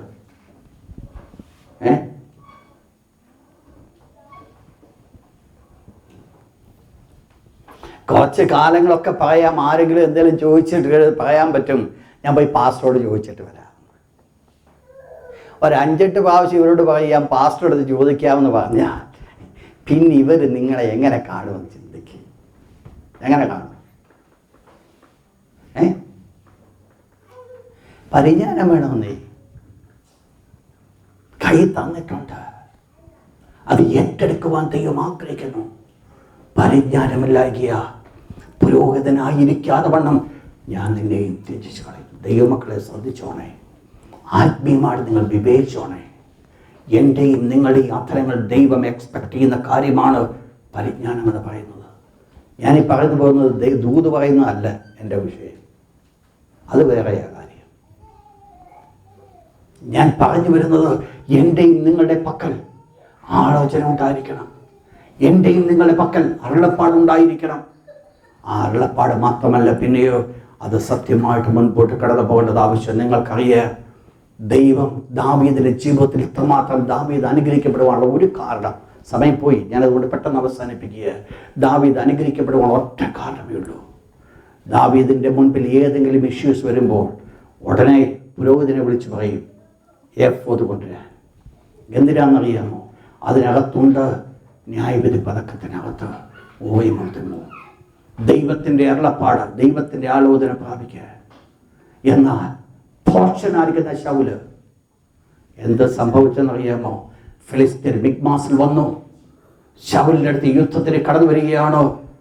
ശൗല് പോയിട്ട് പുരോഹിതനെ വിളിച്ചിട്ട് പറഞ്ഞു, നീ പെട്ടെന്ന് കൊണ്ടുവരിക, എഫോദ് കൊണ്ടുവരിക. എഫോദ് കൊണ്ടുവന്നു. ദൈവീയ ആലോചനയ്ക്ക് വേണ്ടി അതിന് പരിപാടി തുടങ്ങി. അങ്ങോട്ട് നോക്കിയപ്പോൾ ശൗല് ഈ ഫിലിസ്ത്യന് ശക്തമായിട്ട് കൂടി വരുന്നു. ചുറ്റുപാട് കൂടെയുള്ള ജനം മാറിപ്പോകുന്നു. ഈ കാഴ്ച കണ്ടപ്പോൾ ശൗല് പുരോഹിതനോട് പറഞ്ഞു, നിന്റെ കൈ നീ തിരിച്ചാൽ വലിച്ചേക്കാൻ പറഞ്ഞു. എനിക്ക് ആലോചന വേണ്ടി ഇപ്പം ഞാൻ ആക്ട് ചെയ്യേണ്ട സമയമാണ്. എന്ത് സംഭവിച്ചു? ദൈവീയ ആലോചന പ്രാപിക്കുവാൻ വേണ്ടി ഇരുന്ന ശൗലിന് ദൈവത്തിൻ്റെ അരുളപ്പാട് താമസിച്ചപ്പോൾ അവൻ്റെ ചുറ്റുപാടുമുള്ള പ്രശ്നങ്ങളെ കണ്ടുകൊണ്ട് ദൈവത്തിൻ്റെ ആലോചന വേണ്ടെന്ന് വെച്ചുകൊണ്ട് തൻ്റെ സ്വന്തം ഹിതത്തിനനുസൃതമായിട്ട് മുൻകൂട്ട് കടന്നു പോയതാണ് ശൗല് നശിക്കുവാനുള്ള ഒന്നാമത്തെ കാരണം. ഈ എടുത്തുചാട്ടം തൻ്റെ ജീവിതത്തിൽ ആദ്യം മുതൽ തന്നെ മനസ്സിലാക്കുന്നു. ഈ എടുത്തിയാട്ടം തൻ്റെ ജീവിതത്തിൽ ആദ്യം മുതൽ തന്നെ വെളിപ്പെടുത്തി. അതുകൊണ്ട് ദൈവം തന്നെ കണ്ടിട്ട് ആദ്യത്തെ പുരോഹിതനായി, ആദ്യത്തെ രാജാവായിട്ട് തെരഞ്ഞെടുക്കപ്പെടുവാൻ ഇടിയേറ്റുന്ന ശൗല് രാജസ്ഥാനത്ത് നിന്ന് മാറ്റപ്പെടേണ്ട അവസ്ഥയിലേക്ക് കടന്നത്. എന്താ കാരണം? ദൈവത്തിൻ്റെ ആലോചനയ്ക്ക് കീഴ്പ്പെടാതിരുന്നതോ, ദൈവത്തിൻ്റെ ആലോചന കീഴ്പ്പെടാതിരുന്നതോ. എന്നാൽ ദാവീദിനെ നിങ്ങൾക്കറിയാം. ദാവീദിന്റെ ജീവിതത്തിൽ ഞാൻ വളരെ സന്തോഷിക്കുന്ന ഒരു കാര്യമുണ്ട്. ദാവീദിന്റെ കൂട്ടത്തിൽ ഉണ്ടായിരുന്ന മുഴുവൻ കുറച്ച് കടക്കാരും ഞെരുക്കമുള്ളവരും മുടന്തരുമൊക്കെയാണ്. ഈ ആൾക്കാരെയും കൊണ്ട് ദാവീദ് ഒരു വലിയ അനുഗ്രഹിക്കപ്പെട്ട പൊസിഷനിലേക്ക് കടന്നു വന്നു. എന്നാൽ ഇവരെ അവസാനമായിട്ട് ഓടേണ്ടി വന്നു. യോനാഥാൻ മുഖാന്തരമായിട്ട് ഓടിപ്പോയിട്ട് ആ ഫെലിസ്ത്യ രാജാവിന്റെ അടുക്കൽ ചെന്നു. അവിടെ ചെന്ന് അവർ യുദ്ധത്തിന് വേണ്ടി കടന്നുപോയി, ഫെലിസ്ത്യ രാജാവിന് വേണ്ടി യുദ്ധം ചെയ്യുവാൻ.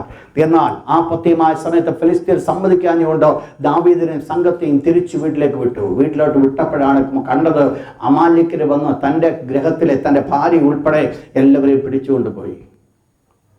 എന്നെ വളരെ ചിന്തിപ്പിച്ചൊരു കാര്യമുണ്ട്. ഇവരെല്ലാം പിടിക്കപ്പെട്ടു പോയപ്പോൾ ഈ കൂടെ നിന്ന ആൾക്കാർ മുഴുവൻ കല്ലെടുത്തു ദാവീദിനെ കല്ലെറിയാൻ.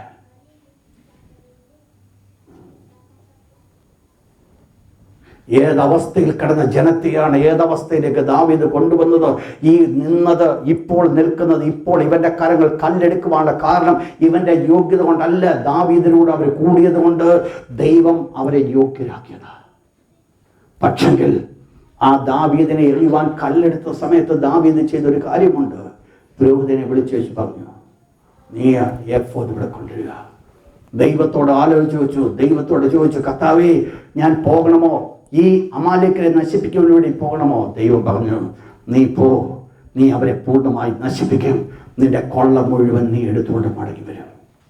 നിങ്ങൾ മനസ്സിലാക്കണം, ചുറ്റുപാടും ജനം കല്ലെടുത്ത് തന്നെ എറിയുവാൻ ഒരുക്കത്തോടെ നിൽക്കുന്ന സ്ഥാനത്താണ് ദാവീദ് ഒരു കാര്യം ആഗ്രഹിച്ച്, എനിക്ക് ദൈവത്തിൻ്റെ ആലോചന മതി, വേണം ഈ സ്ഥാനത്ത് മുമ്പോട്ട് പോകാൻ. മനസ്സിലായില്ല. ഞാൻ പറഞ്ഞു വന്ന ചുറ്റുപാടും ജനം കല്ലെടുത്ത് ദാവീദിനെ കൊല്ലാനായിട്ട് എറിയാനായിട്ട് ഒരുങ്ങിയിരിക്കുമ്പോൾ ആ സ്ഥാനത്ത് ഞാനും നിങ്ങളും ആണെങ്കിൽ ചിന്തിച്ചേനെയും ഏലിയാവിനെ പോലെ ഏതെങ്കിലും ഗുഹയ്ക്കകത്ത് പോയിട്ട് ദൈവത്തിന്റെ അരുളപ്പാട് പ്രാപിക്കാമെന്നോ ദാവീദ് ചെയ്തത്. ആ സ്ഥാനത്ത് ഈ പ്രതികൂലങ്ങളുടെ മധ്യത്തിൽ ഇരുന്നു കൊണ്ട് ദാവീദ് ദൈവത്തിന്റെ അരുളപ്പാട് വേണ്ടി ദാവീദ് കാത്തിരുന്നു. ദൈവം ദാവീദിനോട്, കുഞ്ഞേ നീ പോ, ഞാൻ നിന്നെ അവരുടെ കയ്യിൽ ഏൽപ്പിക്കാം. ദാവീദ് കടന്നുപോയി സകലതും മടക്കിയെടുത്തുകൊണ്ട് മടങ്ങി വന്നു. ഇതാണ് അരുളപ്പാടുള്ളവന്റെ പ്രത്യേകത. ദൈവത്തിന്റെ അരുളപ്പാടിന് വേണ്ടി കാത്തിരിക്കുന്നവന്റെ പ്രത്യേകത. സാഹചര്യം കണ്ടിട്ട്, ചുറ്റുപാടുകൾ കണ്ടിട്ട് മൂവ് ചെയ്യുന്ന ഒരു അവസ്ഥയല്ല ഒരു ദൈവ പൈതലിനെ ദൈവം വെച്ചിരിക്കുന്നത്. പ്രതികൂലങ്ങളുടെ ചുറ്റുപാടുകളുടെ നടുവിലായിരിക്കുമ്പോഴും എനിക്ക് എൻ്റെ ദൈവത്തിന്റെ ആലോചന വേണം. ഒരല്പം സമയം കടന്നു വരട്ടെ, ഈ ജനം എന്നെ കല്ലെറിഞ്ഞോട്ടെ, എന്നാലും വേണ്ടില്ല, ദൈവത്തിന്റെ ആലോചന വേണമെന്ന് പറഞ്ഞുകൊണ്ട് ദൈവസന്നിധാനത്തിൽ താണിരിക്കുന്നുവെങ്കിൽ ഇന്ന് രാത്രി ഓർപ്പിക്കട്ടെ, നിന്റെ ശരീരത്തിൽ ഒരു കല്ല് വീഴുവാൻ സ്വർഗ്ഗത്തിലെ ദൈവം അനുവദിക്കത്തില്ലെന്ന്. മാത്രമല്ല, എന്തെല്ലാം നിനക്ക് നഷ്ടമായോ അത് മുഴുവൻ മടക്കിക്കൊണ്ടുവന്നു. ആര് നിന്നെ കല്ലെറിയുവാൻ ഇടയായി തീർന്നുവോ, ഇടയമകൻ കല്ലെറിയുവാനായിട്ട് എടുത്തുവോ, അവരെ കൊണ്ട് നിന്നെ രാജാവാക്കിക്കുവാൻ ഈ ദൈവം ശക്തൻ. എന്താ മനസ്സിലായി? എന്താ വേണ്ടത്? ദൈവത്തിന്റെ ആലോചന. അരുളപ്പാടുകൾക്ക് വേണ്ടി കാത്തിരുന്നു, ദൈവത്തിന്റെ ആലോചനയ്ക്ക് വേണ്ടി കാത്തിരുന്നു. അതാണ് ദാവീദ് അനുഗ്രഹിക്കപ്പെട്ടത്. അതാണ് ശൗൽ നശിക്കപ്പെട്ടത്.